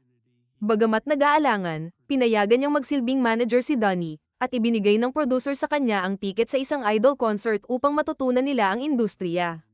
Sa concert, nahihiya si Belle na tumingin man lang sa ibang mga babaeng hinihila, ngunit nang magsimula na ang mga idol sa entablado, may nangyaring pagbabago sa kanya. Napahanga siya, at sa isang iglap, napuno ng pagnanasa ang kanyang puso. Nais niyang maging tulad nila, nais niyang marinig ang kanyang mga awit at magustuhan ito ng iba. Pinapalakas ng bagong ambisyon, nagpasya si Belle na ituloy ang karera bilang isang idol. Katulad ng ibang mga babae, kumuha siya ng stage name at nagsimula ng pagsasanay upang sumali sa isang idol group. Habang umuunlad ang karera ni Agat, nagsimulang humina ang relasyon nila ni Donnie. Nagsimula siyang humingi ng pera kay Agat, sinasabing bumagsak na ang kanyang restaurant, at hindi niya ito matanggihan. Di nagtagal, natuklasan ni Agat na nilulustay ni Donnie ang perang ipinautang niya sa pamamagitan ng pagsusugal, na nagbigay sa kanya ng matinding kalungkutan. Ang pagbabago sa kanyang ugali ay nagpasimuno kay Agat na magmuni-muni sa kanilang nakaraan. Dati, pangarap ni Donnie na magbukas ng restaurant na maaari ring magsagawa ng mga pagtatanghal, para magawa ni Belle ang kanyang performance. Tinitigan niya ang restaurant, iniisip kung paano ito nagbago. Sa araw na nakatagpo si Agat kay Nick, nasaksihan niya ang paghihiwalay nito sa kanyang ex-girlfriend at naawa siya sa kanya. Nang magsimula na ang ulan at patungo si Nick sa bahay, nagdesisyon si Agat na sundan siya. Nilapitan siya sa fountain at nakipag-usap, isang tila karaniwang sandali na magbabago sa buhay niya. Di nagtagal, iminumungkahi ni Donnie na dalhin si Agat sa kasino upang ipakita ang kanyang malaking panalo. Sa isang di malamang dahilan, naramdaman ni Agat na parang ito ay isang tahimik na paghihiwalay mula kay Donnie. Bagamat sinamahan pa rin siya. Sa kasino, nakilala niya si Tiana, na sa tingin niya ay isang diyosa ng pagsusugal. Namangha si Agat habang pinapanood si Tiana na nangingibabaw sa casino table, nanalo ng lahat ng makikita, ngunit napansin niyang may isang kakaibang bagay ang tingin ni Tiana ay laging nakatutok sa kanya. Napagtanto ni Agat na hindi layunin ni Tiana na sirain ang iba, kundi ang sarili niya. Nang makuha ni Tiana ang lahat ng pera ni Agat, ngumisi si Agat at naglaho sa isang ulap ng usok. Pagkatapos, nasaksihan niya ang pinagsamang anyo nila ni Nick at Tiana, ngunit tanging si Tiana lamang ang nakilala niya. Pinanood ni Agat na humahanga habang tinalo ni Tiana, ngayon ay isang paladinen, ang dambuhalang tigre gamit ang kanyang magic sword. Ang nakita niyang lakas at kagandahan ni Tiana ay nag-iwan ng malalim na paghanga sa puso ni Agat. Kinabukasan, binayaran ng kalbong producer ang mga utang ni Donnie at inutusan siyang mag-focus lamang sa pagluluto, nang walang anumang abala. Ngunit, iginiit din niyang dapat tuluyan ng putulin ni Donnie ang kanyang ugnayan kay Agat, at malinaw na hindi ito maaaring pagdebatihan. Sinubukan ni Donnie na manghikayat kay Agat, ngunit kalmado siyang nagsabi na ang pangarap niyang magbukas ng restaurant noon ay inosente at puno ng pag-asa. Inamin niyang handa siyang isakripisyo ang pagiging idol upang suportahan ang pangarap na iyon. Ngunit, dahil sa tukso ng madaling pera, hindi na inisip ni Donnie ang lahat ng iyon. Si Agat, na nadarama ang pagkabigo, ay sinabi sa kanya na ang patuloy na pananatili sa tabi niya ay magpapalala lamang ng kanyang buhay at personalidad, at kailangan nilang maghiwalay. Tumawa si Donnie ng mapait, tinanggap ang kanilang paghihiwalay. Sinabi niyang siya ang mawawala at nangangako na balang araw ay malalampasan niya ang tagumpay ni Agat. Habang umaalis si Donnie, nilapitan siya ni Agat ng huling pagkakataon, iniabot sa kanya ang queen card na natagpuan niya noong araw na nakatagpo siya kay Tiana. Sinabi niyang ang magandang Diyosa ng pagsusugal ay magpoprotekta sa kanya. Kunway kinuha ni Donnie ang card mula sa kanyang kamay, pinagtawanan ng kanyang galante gesture bilang kahangalan, at nagpaalam. Ito ang huling pagtatapos ng kanilang relasyon. Hindi nagtagal, nakita ni Agat si Donnie na nagsimulang magtrabaho mula sa ilalim, ngunit parehong pinili nilang hindi mag-ugnayan. Lumipas ang panahon, at bumalik si Agat sa pamamagitan ng isang solo na pagtatanghal. Si Nick, gaya ng inaasahan, ay nasa mga manunood. Nang umakyat si Agat sa entablado, nagsimula siya sa pamamagitan ng paghingi ng paumanhin para sa kanyang biglaang pagpos. Ipinaliwanag niyang sa kanyang break, nakatagpo siya ng isang Diyosa. Naalala ni Agat ang insidente sa kasino, kung saan tinalo ng isang magandang babaeng kabalyero ang tigre. Nagtigil si Nick sa pagkabigla, napagtanto niyang tinutukoy ni Agat ang araw na nasaksihan niya ang pangyayaring iyon. Ibinunyag ni Agat na ang legendary na paladin na iyon ang nagbigay sa kanya ng pag-asa at inspirasyon. Kaya't nagsulat siya ng bagong awit bilang parangal sa kanya. Habang siya'y nagtanghal, ang kanyang mga kasamahan sa grupo ay gumanap sa mga supporting roles. Nangako si Agat sa paladin na magiging tunay siyang idol, isa na magdadala ng pag-asa sa buhay ng kanyang mga tagahanga. Kinabukasan, matapos ang kanyang workout sa parke, umiinom si Nick nang bigla niyang marinig ang boses ni Agat. Nagkunwari siyang boses ng kanyang mga iniisip, nagbibiroan mula sa likod ng isang palumpong. Tinanong ni Nick kung ayos lang siya. Napansin niyang mukhang malungkot siya noong huling pagkikita nila. Sumagot si Agat na natural lang para sa kanya na minsan ay malungkot dahil, sa huli, tao rin siya. Tinalakay niya kung paano palaging napapaligiran ng mga alalahanin ng mga tao, nang bigla niyang mapansin ang isang ligaw na tuta. Tinawag niya ito upang lumapit at nagsimulang maglaro. Sinabi ni Nick na kapag nilutas ng mga tao ang isang bagay na nagpapabahala sa kanila, hakbang na ang kanilang nagawa, at iyon ang pinakamagandang magagawa ng sinuman. Ilang araw ang lumipas, masigasig na ikinwento ni Kizuna ang isang artikulo sa isang magazine na tumatalakay tungkol sa misteryosong Stepping Man. Sabik niyang ipinaalam sa kanyang mga kaibigan ang tungkol sa Stepping Man, na inilarawan bilang isang kidnapper na may kakayahang parang multo na hindi matitinag. Iminungkahi ni Curran na dapat nilang harapin ang masamang nilalang na ito, ngunit tinanggihan ni Nick ang ideya, sinasabing ang Stepping Man ay isang urban legend lamang. Si Kizuna, na nabigo, ay nanindigan na ipakita kay Nick ang mga testimonya ng mga saksi, ngunit sinabi ni Nick na huwag paniwalaan ang lahat ng nababasa sa isang mababang kalidad na gossip magazine. Sa kabila ng pagtanggi ni Nick, patuloy pa rin si Kizuna sa pagrereklamo tungkol sa Stepping Man, na umaakit sa atensyon ng isang nerd na may berdeng buhok na dumaan. Ipinatong niya ang kanyang card sa bintana at ipinakilala ang kanyang sarili bilang si Olivia, isa sa mga pangunahing manunulat ng magazine na hawak ni Kizuna. Ipinahayag ni Kizuna ang kanyang paghanga sa mga gawa ni Olivia, at tumugon siya sa pagpapakita na hindi lamang siya manunulat kundi isang adventurer din. Upang ipakita ang kanyang mga kakayahan, nagsimulang tumalon-talon at mag-perform ng ilang magugulong galaw ng gymnastics. Sa kanyang kasiglahan, nadapa siya at natamba kay Curran bago magpatuloy sa kanyang lakad. Kinagabihan, habang si Zem ay pauwi mula sa kanyang karaniwang pagbisita sa distrito ng kasiyahan, nakakita siya ng isang batang babae na naglalakad sa harap niya sa madilim na kalye. Biglang hinayla siya sa mga pader at nawala, na nagdulot kay Zem ng pagkawala ng kalahating hangover. Samantala, sina Nick at Kizuna, na dumalo sa isang live idol concert, ay pauwi na at pinag-uusapan kung gaano kagaling si Agat. Biglang naramdaman ni Kizuna na si Zem ay nasa panganib, kaya't nagmadali silang pumunta sa kanyang kinaroroonan, at natagpuan ng isang hindi nakikitang phantom na nagtatangkang saktan siya. Nang mangyari ito, nagpanik si Nick, na pagtanto niyang totoo ang kwento ng Stepping Man. Gayunpaman, parang nalaman ni Kizuna ang sekreto ng invisibility ng phantom. Naghagis siya ng espada kay Stepping Man, ngunit ito'y tumama lamang at tumalbog. Nagulat ang Stepping Man nang makita nilang nakikita siya, kaya't naging defensible siya. Nag-summon si Kizuna ng Shadow Clones upang atakihin siya, ngunit tumalon ang Stepping Man at nag-retaliate gamit ang isang steel chain, winasak ang mga clones bago tumakas. Si Kizuna ay sumumpa at mabilis silang nagtungo kay Zem, na hawak ang batang babae na tinangka ng Stepping Man na kidnapin. Dinala nila si Rana sa paboritong establishmento ni Zem, kung saan inalagaan siya ng boss lady. Tinatanong nila siya kung may alam siya tungkol sa insidente, at ipinaliwanag ni Rana na may personal na galit ang Stepping Man sa kanya. Takot siya na walang maniniwala sa kanya dahil siya ay isang bata lang, ngunit pinatibay ni Nick ang kanyang tiwala, sinabing naniniwala sila sa kanyang kwento. Ibinunyag ni Rana na dati ay umaalis ang kanyang ina tuwing gabi upang harapin ang stepmom. Ngunit ngayon ay nawawala na ang kanyang ina at nasa ospital. Ipinaliwanag niya na alam ng kanyang ina na kumikidnap ang stepmom ng mga bata, ngunit wala ni isa ang naniwala sa kanya. Sinabi ni Zem kay Rana na naniniwala sila sa kanyang kwento dahil nakita nila mismo ang misteryosong kidnapper. Pinuri niya ang tapang ng ina ni Rana na nagpakasakit upang labanan ng stepmom mag-isa. Ang mga salitang iyon ay nakapagbigay ng lakas kay Rana, at bigla siyang tumayo, humihiling kay Zem na tanggapin siya bilang isang disipulo. Sinabi niyang ang tapang ni Zem sa pagtatangkang iligtas siya ay nagbigay inspirasyon sa kanya, ngunit nang siya'y lumapit kay Zem, pinigilan siya ni Nick. Nais niyang ibunyag ang nakaraan ni Zem na ipinapagkanulo siya ng isang batang babae na nagtakda ng maglapit sa kanya, ngunit pinigilan siya ni Zem. Sinabi ni Zem kay Rana na labis pa siyang bata para maging disipulo niya.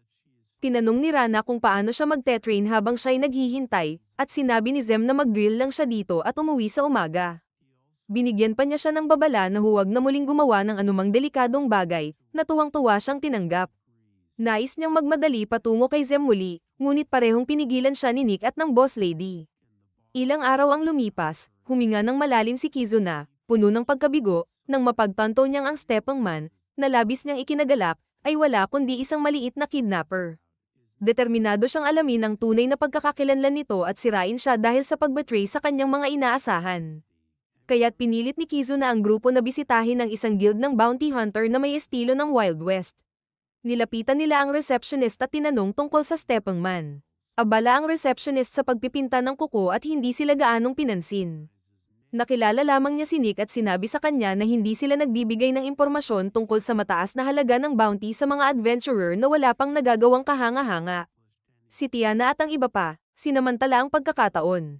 At inusisa ang mga salita ng receptionist upang palabase na may mataas na bounty ang stepmom, kaya't napilitan siyang magbigay ng impormasyon. Ibinigay niya ang wanted poster ng isang lalaki na ang pangalan ay Hale Hardy, na may mid-level na bounty. Para sa kanilang unang misyon, malakas na sinabi ng receptionist na wala namang magiging problema ang team survivors sa pagharap sa tulad niyang tao. Agad nakakuha ng pansin ng lahat sa guild ang kanyang mga salita. Maraming nakakakilala sa survivors, ngunit may ilan, lalo na isang lalaking may madilim na balat, may ponytail, at may eye patch, na nagpakita ng inggit. Ipinahayag niyang ang bounty hunting ay hindi trabaho para sa mga amateur tulad nila, ngunit hindi tinatablan si Tiana at matapang siyang sumagot. Sinabi niyang mahuhuli nila si Hale Hardy at ibabalik siya, kaya't naglatag ng pusta ang Mr. Ponytail laban sa kanila. Pagkarinig ng salitang, pusta, inilapag ni Tiana ang isang mabigat na pouch ng mga barya sa mesa at hinamon ng lalaking may madilim na balat na tapatan iyon. Agad na nanghina ang kumpiyansa ng lalaki at naging nerbyoso. Tinawag ni Tiana ang lahat sa guild na makisali at hinikayat silang magpusta sa magiging resulta ng hamon. Mabilis na naglaho ang kalmado ng buong guild, at nagsimula ang isang kaguluhan ng pagsusugal, kung saan ang mga tao ay nanganganib magpusta ng lahat mula sa kanilang pambayad upa hanggang sa kanilang ipon sa buhay. Samantala, naglakbay si Nick at ang kanyang team papunta sa pinakadelikadong bahagi ng slums, isang lugar na napakaloles na pati mga kabalyero ay hindi nangangahas pumasok. Nang dumating sila, nilapitan sila ng leader ng slums at tinanong ang layunin nila. Ipinaliwanag ni Nick na naroon sila upang manghuli ng bounty at nag-alok ng pera kapalit ng impormasyon. Ngunit tinanggihan ng matandang lalaki na ibunyag ang anumang detalye tungkol sa target. Pinilit ni Nick na tanungin kung may kakaibang nangyayari sa lugar kamakailan, ngunit ang leader ng slums ay nagkwento ng tungkol sa 1 liter ng mga tuta at iba pang walang kwentang bagay.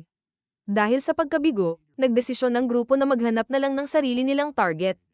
Bago sila umalis, nagbigay ang leader ng slums ng isang huling payo. Binanggit niyang iwasan nila ang isang taong nagngangalang Nalgava. Bagamat hindi siya nagbigay ng masyadong detalye, binigyang diin niyang si Nalgava ay isang taong may malaking halaga. Nagpatuloy sila sa mas malalim na bahagi ng slums, at ang amoy ay halos hindi na matiis ni Curran. Pagkatapos ng ilang sandali, nakatagpo sila ng isang grupo ng mga gangster na nagtatangkang manghingi ng toll mula sa kanila. Agad na nilinis ni Curran at Kizuna ang mga problema. Habang si Nick naman ay hinarap ang leader ng mga gangster, pinipilit kumuha ng impormasyon tungkol kay Hale. Nang mag-atubili ang gangster at ibigay ang lokasyon, nagtanong ito ng bayad kapalit ng impormasyon. Hindi ito pinansin ng grupo, ngunit nagpasya si Zem na magbiro at ininspeksyon ang katawan ng gangster, nagmungkahi na maaaring may sakit ito. Matapos ang ilang pagtutol, umamin ng gangster na hindi siya makatulog ng ilang araw. Nagalit siya at sinabing wala silang karapatang makialam sa kanyang pribadong buhay. Ngunit pinatahimik siya ni Karen, sinabing nauunawaan nila siya. Ibinigay ni Zem sa gangster ang isang pouch ng common medicine, at ipinaliwanag na ito ay kapalit ng impormasyon. Nagpasalamat ang gangster sa kabutihang loob ni Zem at nagbigay ng babala na mabilis si Hale at susubukan niyang tumakas kapag nakita siya. Nagpatuloy ang grupo at dumating sila sa lugar ni Hale. Si Zem, na nababahala sa kalagayan ng pamumuhay sa ganitong karukaan, ay nagmuni-muni sa kalungkutan sa paligid. Nakita ni Kizu na si Hale na kasalukuyang nakikipag-usap sa kanyang girlfriend. Biglang sumabog ang pinto si Nick, na nagtakang nagdeklara na naroon sila upang kolektahin ang bounty kay Hale. Tumakas ang girlfriend, at si Hale, na nagtatangkang tumakas sa bintana, ay napigilan ni Kizu na naghihintay na upang pigilan ang kanyang pagtakas. Nakagapos na si Hale at handa nang dalhin, ngunit bigla namang dumating ang isang pari at hamarang sa grupo. Tinanong niya kung saan nila dadalhin ang kanyang pasyente. Tinukoy ni Hale ang lalaki bilang si Dr. N. Nalgava. Ang mahigpit na pari ay nagbabala sa mga adventurer na walang may karapatang makialam sa kanyang mga pasyente. Ngunit sumagot si Nick, ipinaliwanag na naroroon sila upang kunin ang bounty sa ulo ni Hale, isang lalaking nagkasala ng halos lahat ng krimen maliban sa pagpatay. Pinagsabihan ni Dr. Nalgava si Hale, tinawag siyang tanga dahil pinabayaan niyang sayangin ang buhay sa kasalanan. Ipinaliwanag niya na kaya niyang gamutin ang mga sakit, ngunit hindi ang pagkakasala.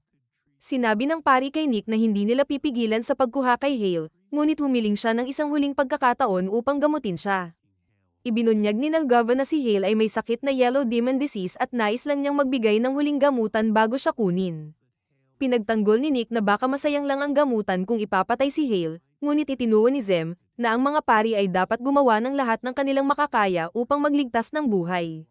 Tinanong ni Nalgava si Zem kung pari din siya. Nilinaw ni Zem na parehong siya at si Nick ay mga dating pari. Nagtanong siya kung bakit si Nalgava, isang bihasang manggagamot, ay nagtatrabaho sa ganitong lugar. Tumanggi si Nalgava na magbigay ng tuwirang sagot.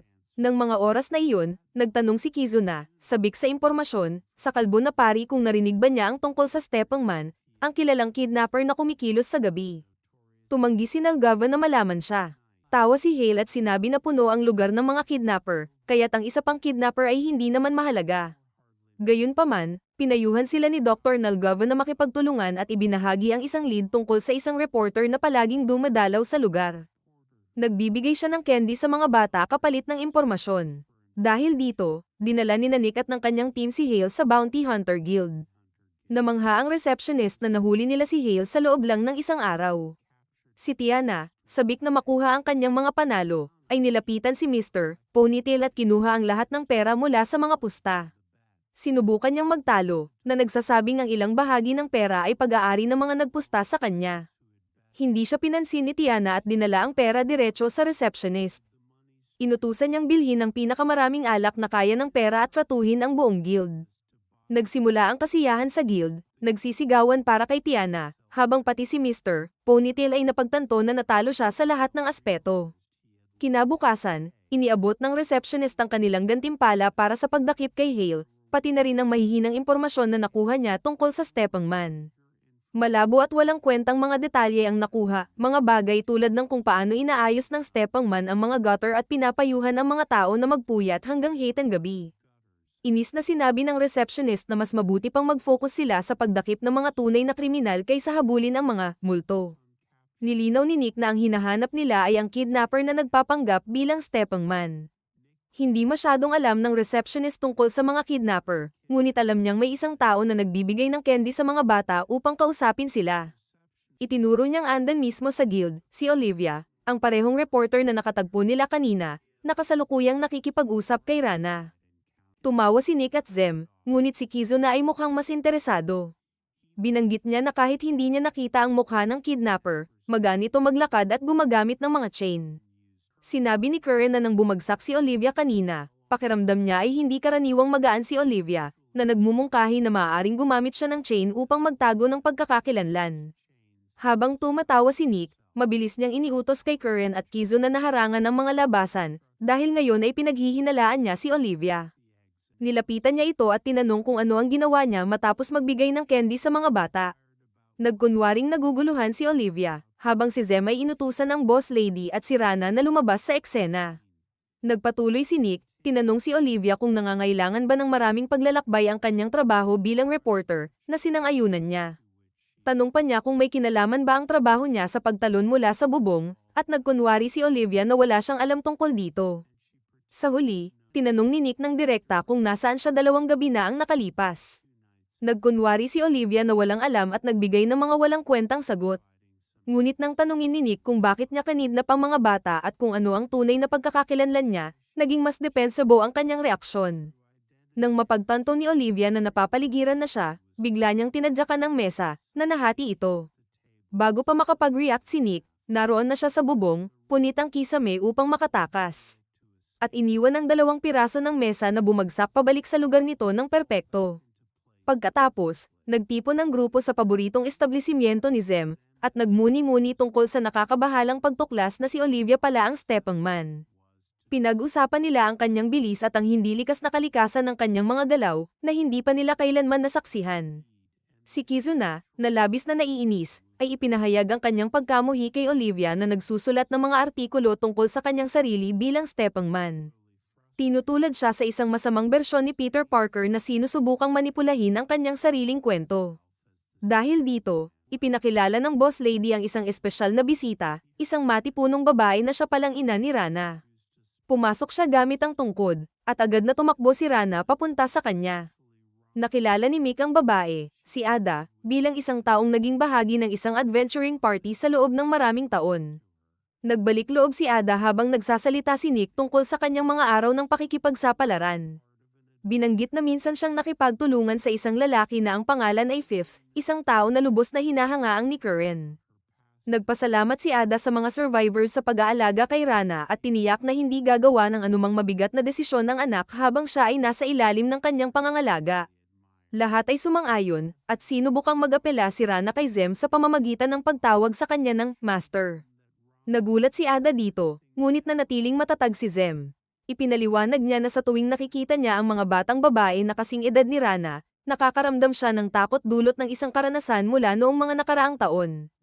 Nang may isang batang babae siyang pinaniwalaan, nagtagal siya sa bilangguan ng ilang buwan dahil sa kanya, at pagkatapos ng kanyang pagpapalaya, nagkaroon siya ng phobia sa mga batang babae, na paminsan-minsan ay nagdudulot sa kanya ng pag-aalala at hirap sa paghinga.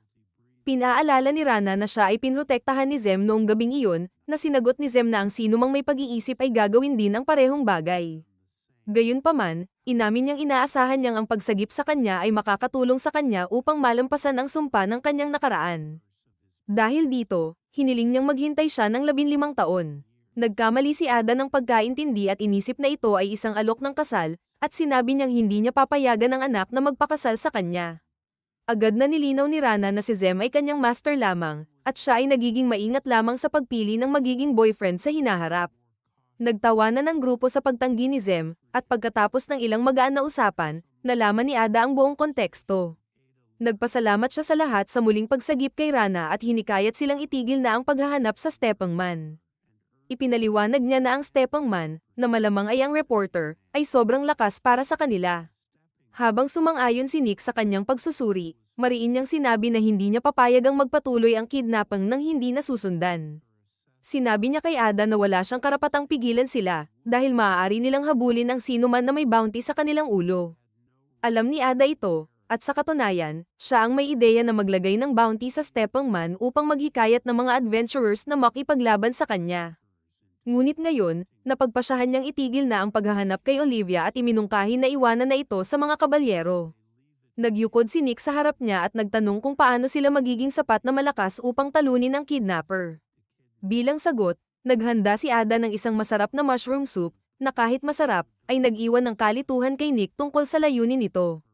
Ipinaliwanag ni Ada na ginamit niya ang magic shrooms upang likhain ang sopas, na makakatulong sa kanila na matuklasan ang kanilang nakatagong kakayahang magic. Inamin niyang ang pagkatalo sa stepangman ay mangangailangan ng bilis sa parehong pagtakbo at laban, at ang pagpapalakas ng kanilang magic ang magiging susi sa tagumpay. Ipinarating ni Nick ang kanyang kakulangan ng tiwala sa magic, habang sinabi ni Tiana na hindi siya makakagawa ng mga spell sa malapitang laban.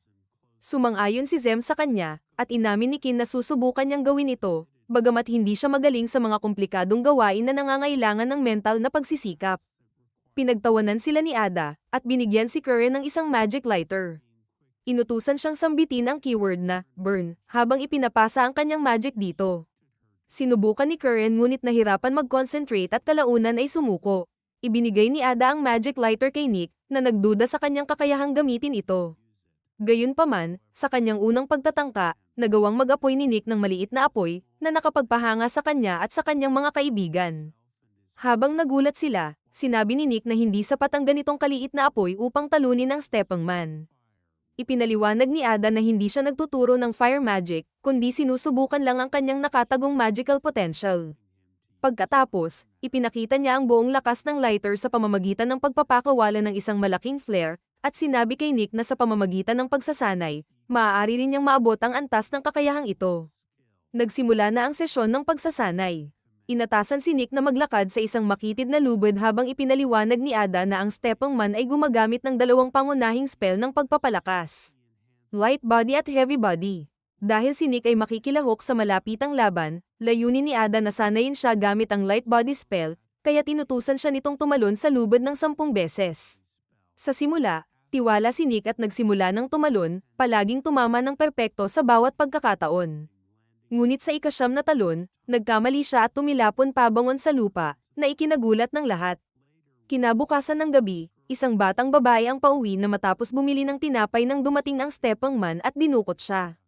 Sa kabutihang palad, dumating si Kizuna sa tamang oras upang itulak ang Stepping Man palayo, habang si Curren ay ligtas na nahuli ang batang babae. Agad na napalibutan ng buong grupo ang Stepping Man at ipinahayag nilang tapos na ang kanyang plano. Ngunit nais pa ring tiyakin ni Nick kung si Olivia nga ba ang nasa likod ng disguise ng Stepping Man. Nanatiling tahimik ang Stepping Man at pinili niyang tumakas, na nag-iwan kay Nick ng mas maraming tanong kaysa sagot. Pinag-aalanganan ni Kizuna kung ang Stepping Man ay sobrang talino o gumagamit ng magical tool. Dahil kayang magsagawa ng sabay-sabay na atake, galaw, at illusion magic. Iminungkahi ni Tiana na kumonsulta sila sa isang eksperto tungkol sa mga magic tool, kaya't kinabukasan, bumisita si Nick kay Leon, na nakakulong. Matapos tratuhin si Leon sa pamamagitan ng pagbibigay ng mga meat buns, tinanong ni Nick tungkol sa isang tool na makakatulong sa pagtatago ng presensya ng isang tao. Naging seryoso si Leon nang marinig ito at itinukoy ang tool bilang Illusion King's Jewel, na karaniwang nakatanim sa ibang magic device. Tinanong ni Nick kung paano ito mapapalakas, at sinabi ni Leon na ang tanging paraan upang sirain ang illusion ay ang bigkasin ng pangalan ng gumagamit nito. Ngunit nang subukan ni Nick ang pangalan ni Olivia, hindi nabasag ang illusion, na nagpapahiwatig na may ibang tao na nasa likod ng disguise. Kinabukasan, bumalik si Nick sa kanyang pagsasanay at matagumpay na nakagawa ng front flip sa makitid na lubid. Patuloy na pinapalakas siya ni Ada, pinaalalahanan si Nick tungkol sa dedikasyon na matagal na niyang hindi na ipakita. Dahil dito, nagsimula siyang magmuni-muni tungkol sa kanyang nakaraan, naalala kung paano siya tinuruan ni Arges, ang kanyang ama-ama, ng sining ng pagsusword. Binanggit ni Arges na ang pagiging isang tunay na mandirigma ay hindi lang tungkol sa paghawak ng armas. Sa kasalukuyan, ipinakita ni Nick ang kanyang agility sa pamamagitan ng mabilis na pagtalon mula sa isang claw line patungo sa isa pa, at malumanay na lumapag sa lupa. Na-impress ang kanyang mga kaibigan na nanunood sa kanyang progreso. Iniulat ni Zem na nakipag-usap siya sa mga residente na may sirang bubong, at napagtanto ni Nick na sa pamamagitan ng pagsubaybay sa mga bahay na ito, matutukoy nila ang regular na ruta na ginagamit ng Stepping Man, dahil siya ay tumatalon mula bubong patungo sa bubong. Pinag-aralan nila ang nakamapa na ruta, na nagbalik sa kanila sa mga slums. Bumalik sila sa leader ng slum, ngunit wala siyang bagong impormasyon, maliban sa pagkamatay ng 2 tuta. Binanggit niya na isang batang babae mula sa slums ang kamakailan lang inilibing sa karaniwang lupain. Ngunit wala raw nakakakilala sa kanya at hindi niya matandaan ang mukha nito. Habang nagbabalik mula sa slums, bigla silang binalot ng makapal na hamog. Nakaramdam si Kizuna ng kalaban na sumusunod sa kanila at nagbigay ng babala sa kanyang mga kasama sa pamamagitan ng telepathy. Bigla, tumalon si Olivia mula sa isang malapit na puno at inatake si Nick gamit ang sunod-sunod na mga kung fu moves. Ginamit ni Nick ang light body magic upang tumalon sa ibabaw ng kanyang ulo, iniiwasan ang mga atake. Inakusahan siya ni Olivia na siya ang Stepping Man, ngunit tinanggihan ni Nick, sinabing siya ang Stepping Man. Muling umatake si Olivia, at habang iniiwasan ni Nick, Ang malakas na suntok ni Olivia ay tumama sa bakal na rehas sa likuran niya.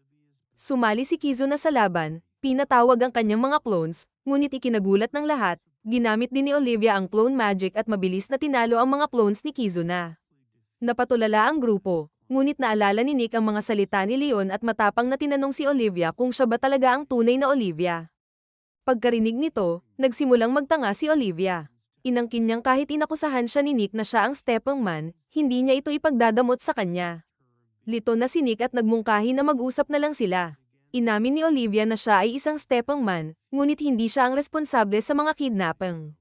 Ipinaliwanag niyang ang terminong stepmom ay ginagamit noon para sa sinumang tumatalon-talon sa mga bubong, ngunit ngayon ay may ibang tao na ginagamit ang pangalan para sa maling layunin. Itinuro ni Nick na kung sinabi niya ito sa Bounty Hunter Guild, magiging mas madali sana ang lahat, ngunit tila hindi siya aligaga. Gumamit si Olivia ng lakas upang ayusin ang sirang rehas, at tinanong siya ni Nick tungkol sa clone magic na ginamit niya. Nagbanta si Olivia na ibubunyag ang paggamit ni Kizuna ng ancient magic, ngunit tumugon si Kizuna na isusumbong din niya siya.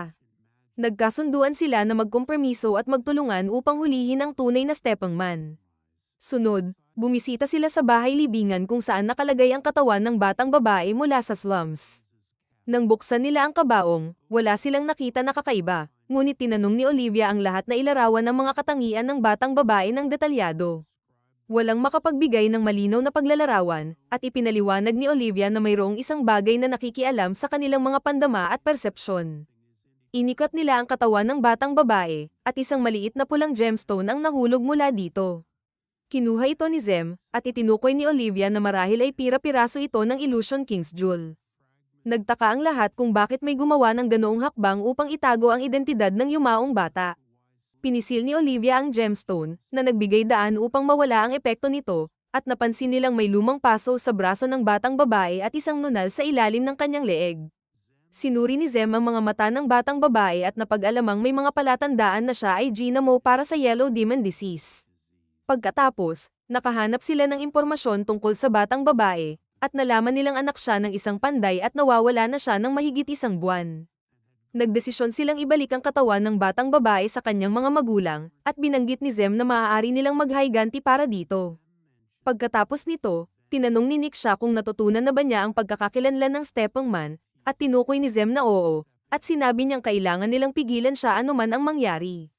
Kinabukasan ng gabi, habang ang stepmom ay tumatalon sa buong syudad gamit ang kanyang mga kadena, inihinto siya ni Nick sa kalagitnaan ng ere at pinatumba siya. Nagtama sila sa bubong ng isang gusali, at sinabi ng stepmom na hindi pa rin buo ang kakayahan ni Nick sa light body, ngunit kahanga-hanga ang kanyang martial arts. Tinanong ni Nick ang stepmom kung bakit paulit-ulit na ginagawa ang parehong pattern ng mga krimen. Nagtaka siya kung ito ba ay dahil sa labis na tiwala sa sarili o gusto lamang nitong mahuli. Inatake ng stepmom, ngunit madaling nakaiwas si Nick at tumakbo patungo sa kanya upang umatake. Habang naglalaban sila, inihayag ni Nick na naisip niya kung bakit kinikidnap ng stepmom ang mga tao at iniiwan ang mga katawan nila sa slums. Sinabi ng stepmom na hindi pa niya nauunawaan ang pinakamahalagang bahagi. Sumagot si Nick, na nagsabi na matagal na siyang nagtataka kung bakit isang bihasang healer tulad ni Nalgava ang nagtatrabaho at naglalathala ng mga research paper mula sa slums. Nang banggitin ni Nick ang pangalan ni Nalgava, nagbago ang illusion magic at napag-alaman na ang pari na may matigas na itsura na si Nalgava ay siyang ang stepmom. Binati ni Nalgava si Nick sa kanyang deduction, at sinabi ni Nick na ang katawan na nahanap nila kanina ay may Yellow Demon Disease. Nag-isip siya ng malakas kung paano isang sakit na kasing delikado at nakakahawa ng Yellow Demon Disease ay napigil sa slums at hindi kumalat sa pangunahing syudad. Pinasok niya sa conclusion na mayroong isang human factor na nasa likod nito. Naalala ni Nick ang sinabi ni Zem sa kanya kanina, at napagtanto niyang ang ginagawa ni Nalgava ay kinikidnap niya ang mga tao upang gawing test subject sa kanyang paghahanap ng lunas sa Yellow Demon Disease. Sinabi ni Nalgava na wala nang dapat pag-usapan, at naglunsad ng atake si Nick. Blinok ni Nalgava ang mga hampas ni Nick, ngunit tumalon si Nick ng mataas at nagbigay ng isang malakas na sipa. Nablock ni Nalgava ito at binanggit na hindi kakayanin ng bubong ang ganong puwersa, ngunit handa na si Nick para dito. Nag-crack ang bubong at pareho silang nahulog sa ilalim ng gusali. Doon, napag-alaman ni Nalgava na siya ay napapaligiran ng team ni Nick, at ang daan ng pagtakas sa itaas ay nablock. Lumapit si Zem at tinanong si Nalgava kung bakit niya ginagawa lahat ng ito. Sumagot si Nalgava na ang kanyang anak na babae ay namatay dahil sa Yellow Demon Disease, isang katotohanan na natuklasan na ni Zem sa kanyang pananaliksik. Ipinaliwanag ni Nalgava kung paano karamihan ng mga tao ay naniniwala na ang sakit ay simpleng STD, ngunit isang araw, nahawa ang kanyang anak habang nag-aalaga ng pasyente. Nawala ang buhay ng anak niya dahil dito. Puno ng galit ang boses ni Nalgava habang ikinukwento niya kung paano. Pagkatapos ng kamatayan ng anak, kumalat ang mga malupit na tsismis tungkol sa kanya na nagsasabing siya ay masyadong malandi at siya ang may kasalanan sa kanyang kapalaran. Bagamat namatay na siya, pinagtawanan pa siya, at si Nalgava ay naging puno ng galit. Sa galit na ito, nagdesisyon siyang maghanap ng lunas para sa sakit na ito, hindi alintana kung gaano karaming mga hindi kilalang tao ang mamamatay sa proseso. Tinanong ni Zem kung paano siya maaaring maging ganoon kalupit at ganoon na lamang ka-driven ng paghihiganti. Sumagot si Nalgava na ang bawat tao ay may iba't ibang panig sa kanilang personalidad, at wala sa mga iyon ang mali. Sinabi ni Zem ang tungkol sa batang babae na kanilang nahanap sa common burial ground, at sinabi kay Nalgava na nang ibalik ang katawan ng batang babae sa kanyang mga magulang at ipinaliwanag ang sanhi ng kamatayan, ang buong komunidad ay nalungkot para sa kanya. Ipinunto ni Zem na hindi siya isang walang pangalan at nakalimutang tao, at kahit hindi alintana ni Nalgava, may mga nagmamalasakit sa kanya. Tumawa si Nalgava ng mapait, umubo habang sinabi kay Zem na kahit itigil pa nila siya ngayon, hindi basta mawawala ang problema. Sumang-ayon si Nalgava, na inaamin na kahit hindi maayos agad ang problema, maaari nilang harapin ito ng hakbang-hakbang. Habang siya ay tumayo, biglang naramdaman ni Kizo na ang papalapit na presensya at binalaan ang lahat. Walang babala, isang magic beam ang tumagos sa pinto at tumama kay Nalgava sa tiyan. Binangga ng isang lalaki na nakasuot ng demonyong armor ang pinto at pumasok. Ipinahayag na tapos na ang oras ni Nalgava. Lumapit ang armored man, at tinanong ni Nalgava kung bakit siya naroroon. Sumagot ang lalaki, na nagsasabing sana matulungan niya si Nalgava, ngunit dahil nagsabi na siya ng sobra, oras na upang patahimikin siya ng tuluyan. Sinubukang pagalingin ni Zem si Nalgava, ngunit tinulak siya ng armored man, at sinabi na iligtas na lang niya ang magic niya para sa nalalapit na kamatayan. Naglunsad ng fire at ice attack sina Kuran at Tiana, ngunit madaling naiwasan ng armored man ang mga ito at tinabig sila palayo. Samantala, sinamantala ni Zem ang pagkakataon upang pagalingin si Nalgava, ngunit pinaalalahanan siya ni Nalgava na sayang lang ang oras niya. Sinabi ni Nalgava kay Zem na ang pagbibigay pansin sa kanya, sa halip na protektahan ng mga kasamahan, ay isang pagkakamali. Idinagdag niya na ang tinatawag ni Zem na kabutihan ay isang self-serving act, at magdudulot ito ng kapahamakan sa lahat. Dahil sa mga salitang ito ni Nalgava, nagdalawang isip si Zem, hindi alam kung ano ang gagawin. Nakita ni Nick na ang mga kasama niya ay hindi na kayang kumilos. Kaya humiling siya na lang ang makipaglaban sa armored man, ngunit siya ay pinatumba sa proseso. Si Zem, na naguguluhan, napagtanto na ang kanyang pagdadalawang isip ay nag-cost sa kanila ng isa pang pagkakataon. Nawalan siya ng ideya, ngunit biglang dumating ang telepathic na mensahe mula kay Olivia. Ipinahayag niyang bibigyan nila sila ng oras at hinihikayat siyang magdesisyon. Biglang tumalon si Olivia mula sa bubong at pinatumba ang armored man. Lumakad siya papunta sa kanya, inaakusahan siyang magnakaw ng magic tools, magsagawa ng mga kakaibang ritual, at magbigay ng armas sa mga sumasamba sa Demon God. Nang makilala niya ang lalaking may gintong maskara, ipinahayag niya ang kanyang nalalaman tungkol sa kanya, ngunit hindi alam ni White Mask kung sino siya. Binalaan siya ng lalaki na ang labis na kaalaman niya ay magiging dahilan ng kanyang kamatayan. Tumakbo siya patungo kay Olivia at inatake siya. Ngunit pinigilan ni Olivia ang espada gamit ang kanyang mga kamay, pagkatapos ay mabilis na gumalaw sa likod ng lalaki upang sumugod. Bago makareact si White Mask, pinalo ni Olivia ang maskara ng lalaki, na agad na nag-regenerate. Habang patuloy ang kanilang laban, napagtanto ni Olivia na ang maskara ay isang relikya mula sa isang sinaunang kabihasnan, at hindi kayang sirain ng kanyang mga atake ito. Samantala, matagumpay na isinagawa ni Nick at Zem ang isang union spell, na nag-fuse sila sa isa't isa. Si White Mask, na nagulat sa pagpapakita ng sinaunang mahika, ay nagtataka kung hawak nila ang banal na espada na nawawala noong huling digmaan. Si Zem, na alam na gumagamit si White Mask ng kaparehong kapangyarihan, ay nagdesisyong ipakita ang sarili niyang kakayahan. Ipinagana niya ang espesyal niyang kakayahan, pinapaligiran si Olivia ng isang pulang sphere. Ang sphere ay humihila kay Olivia pababa sa lupa, na nagiging sanhi para hindi siya makagalaw. Ipinaliwanag ni White Mask na ang pulang sphere ay nagpapalakas ng gravity, temperatura, at air pressure, kaya't imposibleng makaligtas ang isang normal na tao sa loob nito ng matagal. Si Olivia ay wala nang magawa kundi magmura laban sa kanya. Si Zem, na nagnanais tumulong, ay pinigilan ni Kizuna, na nagbabala na kung makikialam siya rin ay matrap sa sphere. Biglang umatake si White Mask, ngunit nakayanan ni Zem na i-block ang matinding hampas. Gamit ang kanyang mahusay na agility, mabilis na dumaan si Zem kay White Mask, at nagbigay ng mabilis na mga strike na nagpatalo kay White Mask. Nahihirapan si White Mask na makahabol sa mabilis na galaw ni Zem, lalo na nang napansin niyang si Zem ay gumagawa ng mga invisible foothold sa ere, na nagpapahintulot sa kanya na mag-turn at gumalaw ng napakabilis. Ang pagka-distract na ito ay nagpadala ng panghihina sa focus ni White Mask sa pulang sphere, kaya't hamina ang hawak nito kay Olivia. Agad na gumaling si Olivia, sinira ang sphere gamit ang kanyang mahika, at pagkatapos ay inihagis ang isang mabigat na palayok kay White Mask. Sa kabila ng pagbabalikwas ni White Mask, iniiwasan niya ito at agad na nagsimula ng sumugod kay Zem. Inaasahan na ni White Mask ang galaw ni Zem, at tinamaan siya ni White Mask, ngunit ito pala ay eksaktong gusto ni Zem. Sa sandaling iyon, lumipad si Kizuna sa kanyang cross-shaped form at tinamaan si White Mask diretso sa mukha. Inisip ng lahat na tapos na ang laban, ngunit nagsimula si White Mask maglabas ng healing weapon mula sa kanyang maskara, na agad nag-regenerate. Inamin niya na mas malakas sila kaysa sa inaasahan niya at muntik na siyang matalo. Napagtanto ang panganib, tumakas siya, at nagdulot ng isang malaking pagsabog. Naguho ang buong gusali sa kanilang paligid, ngunit nakaligtas silang lahat, maliban kay Nalgava, na natrapang sa ilalim ng mga guho. Nagmadali sina Zem at Kuran upang tulungan siya, ngunit nakialam si Olivia. Sinabi ni Nalgava kay Zem na huli na para sa kanya, dahil siya rin ay tinatamaan ng Yellow Demon Disease. Hinihiling ni Nalgava na iwan siya at magtago na lamang bago pa tuluyang mag-collapse ang gusali. Ngunit pinatupad ni Zem ang spell na nagpapamanhid ng sakit sa kanya bago sila umalis.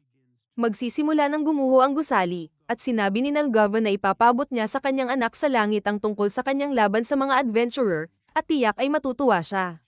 Habang patuloy na bumagsak ang gusali, pinilit nilang tumakas. Sa loob ng ilang minuto, ang estruktura ay naging mga guho. Nagdalamhati ang grupo sa pagkamatay ni Nalgava, at pinaalalahanan ni Kuran na huwag silang magdalamhati ng labis. At ipinunto na sa huli, natubos ni Nalgava ang kaluluwa ng matandang pari. Sa kabila ng lahat, nagsimulang tumulo ang mga luha ni Zem. Bagamat natapos na ang kaso ng Stepang Man, nagbabala si Olivia na malayo pa ang kanilang mga problema. Ibinunyag niya na si White Mask ay malaya pa rin, at may mga mas malalakas pang puwersa na nakatago sa likod niya. Pinaghihinalaan niya na kung ang mga amo nito ay pinayagan ng paggamit ng mga ipinagbabawal na armas, mas malala pa ang sitwasyon kaysa sa kanilang inaakala.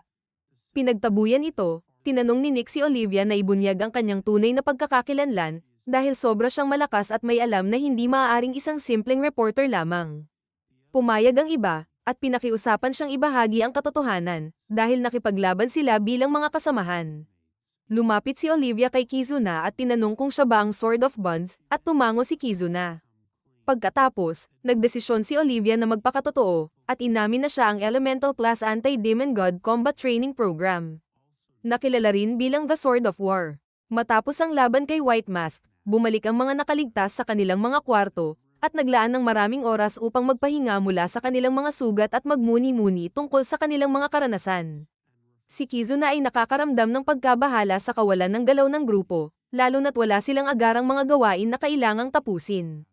Biglang tumayo si Nick mula sa kanyang kama, kumuha ng sirang espada mula sa isang drawer, at napuno ng mga alaala. Noong bata pa si Nick, naglalakbay sila ng kanyang mga magulang patungong Labyrinth City nang atakihin ang kanilang karwahe.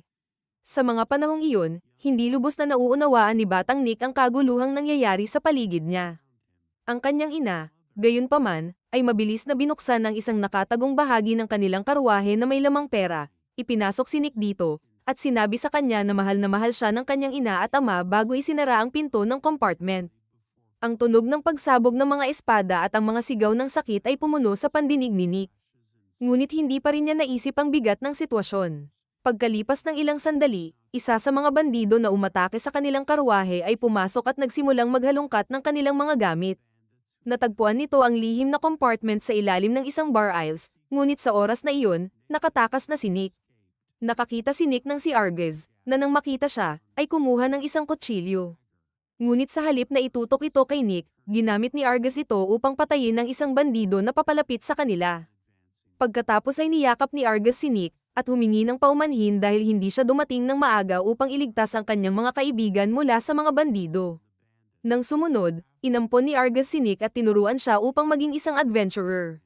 Sa kanilang unang misyon, dinala siya ni Argus sa isang lugar na puno ng mga slime at patuloy na binibigyang diin ang kahalagahan ng tiwala sa pagitan ng mga adventurer, ngunit dapat laging mag-ingat. Si Nick, na wala pang karanasan, ay nadulas at nahulog sa slime. Kaya't natawa si Argus. Nang maglaon, ibinigay ni Argus kay Nick ang isang maikling espada bilang simbolo ng kanyang pag-unlad bilang isang adventurer. Ngunit ang espadang iyon ay nabasag sa isang laban sa isang halimaw. Ngayon, hawak ni Nick ang parehong sirang espada, isang relikya na puno ng mga alaala. Sa kasalukuyan, naiisip ni Nick ang oras na pinaalis siya ni Argus mula sa kanilang grupo. Naisip niya kung may magagawa siya ng iba, baka hindi siya pinaalis. Nakatulog siya at iniisip ang nakaraan. Nagising siya nang magsimulang umulan, at makalipas ang ilang sandali, tumayo siya mula sa kama. Narinig niya ang pamilyar na tinig, tumingin siya sa bintana nang magulat at nakita si Agat na nakatayo sa kalsada, kumakanta ng malumanay. Ipinahayag ni Agat ang kanyang pag-aalala, na nagsasabing mukhang hindi titigil ang ulan sa lalong madaling panahon. Biglang ibinaba ni Nick ang payong na ibinigay ni Agat sa kanila noong una silang magkita. Nagpasalamat si Agat at napansin niyang hindi pa niya natanong ang pangalan ni Nick. Nagbiro si Nick, na ipinakilala ang sarili bilang isang ligaw na aso na mahilig sa mga idol, na nagdulot kay Agat ng ngiti. Nag-usap sila tungkol sa araw ng kanilang unang pagkikita, at dahan-daang binanggit ni Agat na siya rin ay naligtas dahil sa araw na iyon. Nagpatuloy ang pag-uusap nila ni Nick at Agat, at unti-unting napagod ang kamay ni Nick sa paghawak ng payong. Pinilit ni Agat na patuloy niyang hawakan ito hanggang tumigil ang ulan, ngunit lalo pang tumindi ang buhos ng ulan. Samantala, sa mga slums, pinapalakad ni Zem ang klinika ni Nalgava pagkatapos ng kanyang pagkamatay, at inaalagaan ang mga pasyente. Nararamdaman ni Zem ang malalim na respeto ng mga tao sa slums kay Nalgava, at nakikita niyang, kahit may madilim na bahagi siya ay isang mahusay at iginagalang na doktor. Pinagmamasdan ni Zem ang mga kilos ni Zem at napagtanto niyang sinusubukan nitong punan ang mga sapatos ni Nalgava, at nagdadalamhati sa pagkawala nito sa kanyang sariling paraan. Sa ibang bahagi ng lungsod, nagising si Tiana mula sa kanyang tulog at tumingin sa buwan, nararamdaman niyang disconnected siya sa kanyang buhay. Bagamat tila walang nangyayari at nananalo siya sa pagsusugal, nararamdaman niyang nababato siya at wala na siyang koneksyon sa kanyang mga ginagawa. Sa kabila ng kanyang mga tagumpay, naghahangad siya ng mas makulay at mas makatarungang layunin. Kinabukasan, nagtipon ang grupo sa kanilang karaniwang lugar ng pagkikita. Si Kuran ang huling dumating. Tinanong ang lahat kung kamusta na sila. Lahat sila ay nagpatibay na ayos lang sila, ngunit napansin ni Kizuna na marumi ang sapatos at balabal ni Zem, kaya tinanong kung siya ba ay nagtatrabaho sa mga slums. Sumagot si Zem, at pinaalala kay Kizuna na hindi nila dapat pinakikialaman ang mga personal na bagay ng isa't isa. Nang gabing iyon, habang si Zem ay nasa kanyang klinika, dumalaw si Kizuna. Pinayuhan niya si Zem na hindi siya naroroon upang makialam, kundi bilang kanyang bodyguard. Dahil alam niyang may mga panganib sa mga slums. Kinabukasan, nagtipon silang muli, at tinanong ni Kuran kung nakapag-almusal na ba ang lahat. Ipinagbigay alam ng grupo kay Kuran na sila ay nakapag-almusal na, kaya nagdesisyon siyang mag-isa na maghanap ng pagkain. Habang naglalakad mag-isa, ang kanyang mga isip ay napunta kay Kalyos at ang kanyang pagtataksil. Inamin niya na, sa kabila ng pagtataksil, magaan ang kanyang pakiramdam nang magkasama sila sa pakikipagsapalaran, ngunit hindi niya kayang patawarin si Kalyos sa pagnanakaw ng hiyas ng Dragon King. Habang malalim ang kanyang mga pagninilay, nakatagpo siya ng isang bagong mukha na niloloko ng parehong nagtitinda ng pendant na minsang nagsubok din siyang lokohin. Tinuruan ni Kuran ng leksyon ang scammer at pinauwi ang batang babae.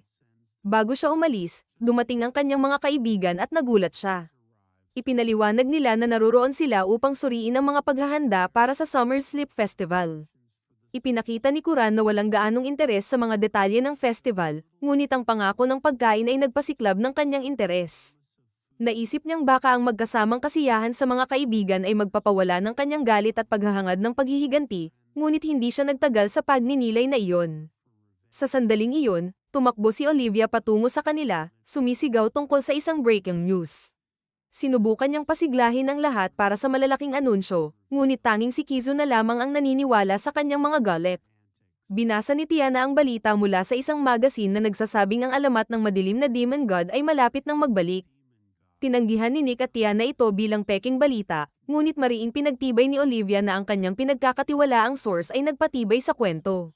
Binanggit niya ang maasahang trust me, bro source, ngunit wala ni isa sa kanila ang kumbinsido.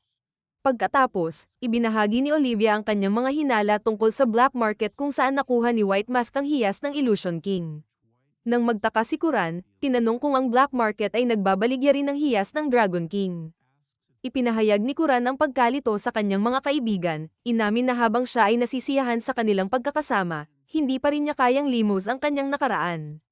Sinabi ni Tiana kay Kuran na walang dahilan upang malito siya, dapat niyang harapin ang kanyang nakaraan ng buo.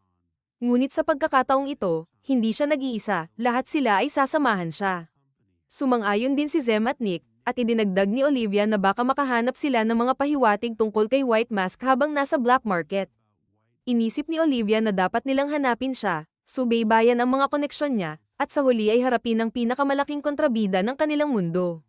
Nais makiisa ni Kizu na, habang si Nick ay naniniwalang muli siyang manipulahin ni Olivia. Ngunit sa pagkakataong ito, mukhang lahat sila ay nahulog sa plano ni Olivia, at nagatubili si Nick na sumama. Habang itinaas nila ang kanilang mga kamay bilang pagsang-ayon, nagsimula ang isang pagtatanghal ng paputok sa kanilang likuran. Lumingon sila at nakita nilang nagsimula na ang festival. Kaya't nagmadali silang pumunta at sumali sa kasiyahan. Bumili si Nick ng cotton candy at nagpunta sa bilangguan upang dalhin ito kay Leon. Habang ang iba ay nag-e-enjoy sa mga paputok, si Kuran ay nagpatuloy sa kanyang solo na pakikipagsapalaran sa isang restoran. Ang catgirl na nakita ni Kuran kanina ay sumunod sa kanya sa restoran, na pag-aari pala ng ex ni Abate, si DNY. Si Agat ay nagpe-perform din sa festival, at si Nick ay masaya sa panonood sa kanya, tinatangkilik siya. Samantalang si Tiana ay bumalik sa pagsusugal. Si Kizuna at Olivia ay nag-usap na magkasama tungkol sa dalawang legendary artifact weapons. Tinanong ni Kizuna ang opinyon ni Olivia tungkol sa mga nakaligtas, partikular sa mga sinanay bilang Sword of War upang labanan ang mga demonyo. Sumagot si Olivia na sila ang mga makakalaban sa Demon God balang araw, ngunit malayo pa iyon. Binanggit niya na ang kanilang kasalukuyang pag-aalinlangan ay katanggap-tanggap, ngunit kailangan nilang magtiwala sa isa't isa sa hinaharap. Pagdating ng sandaling iyon, sila na ang magpapasya kung kailan ito darating.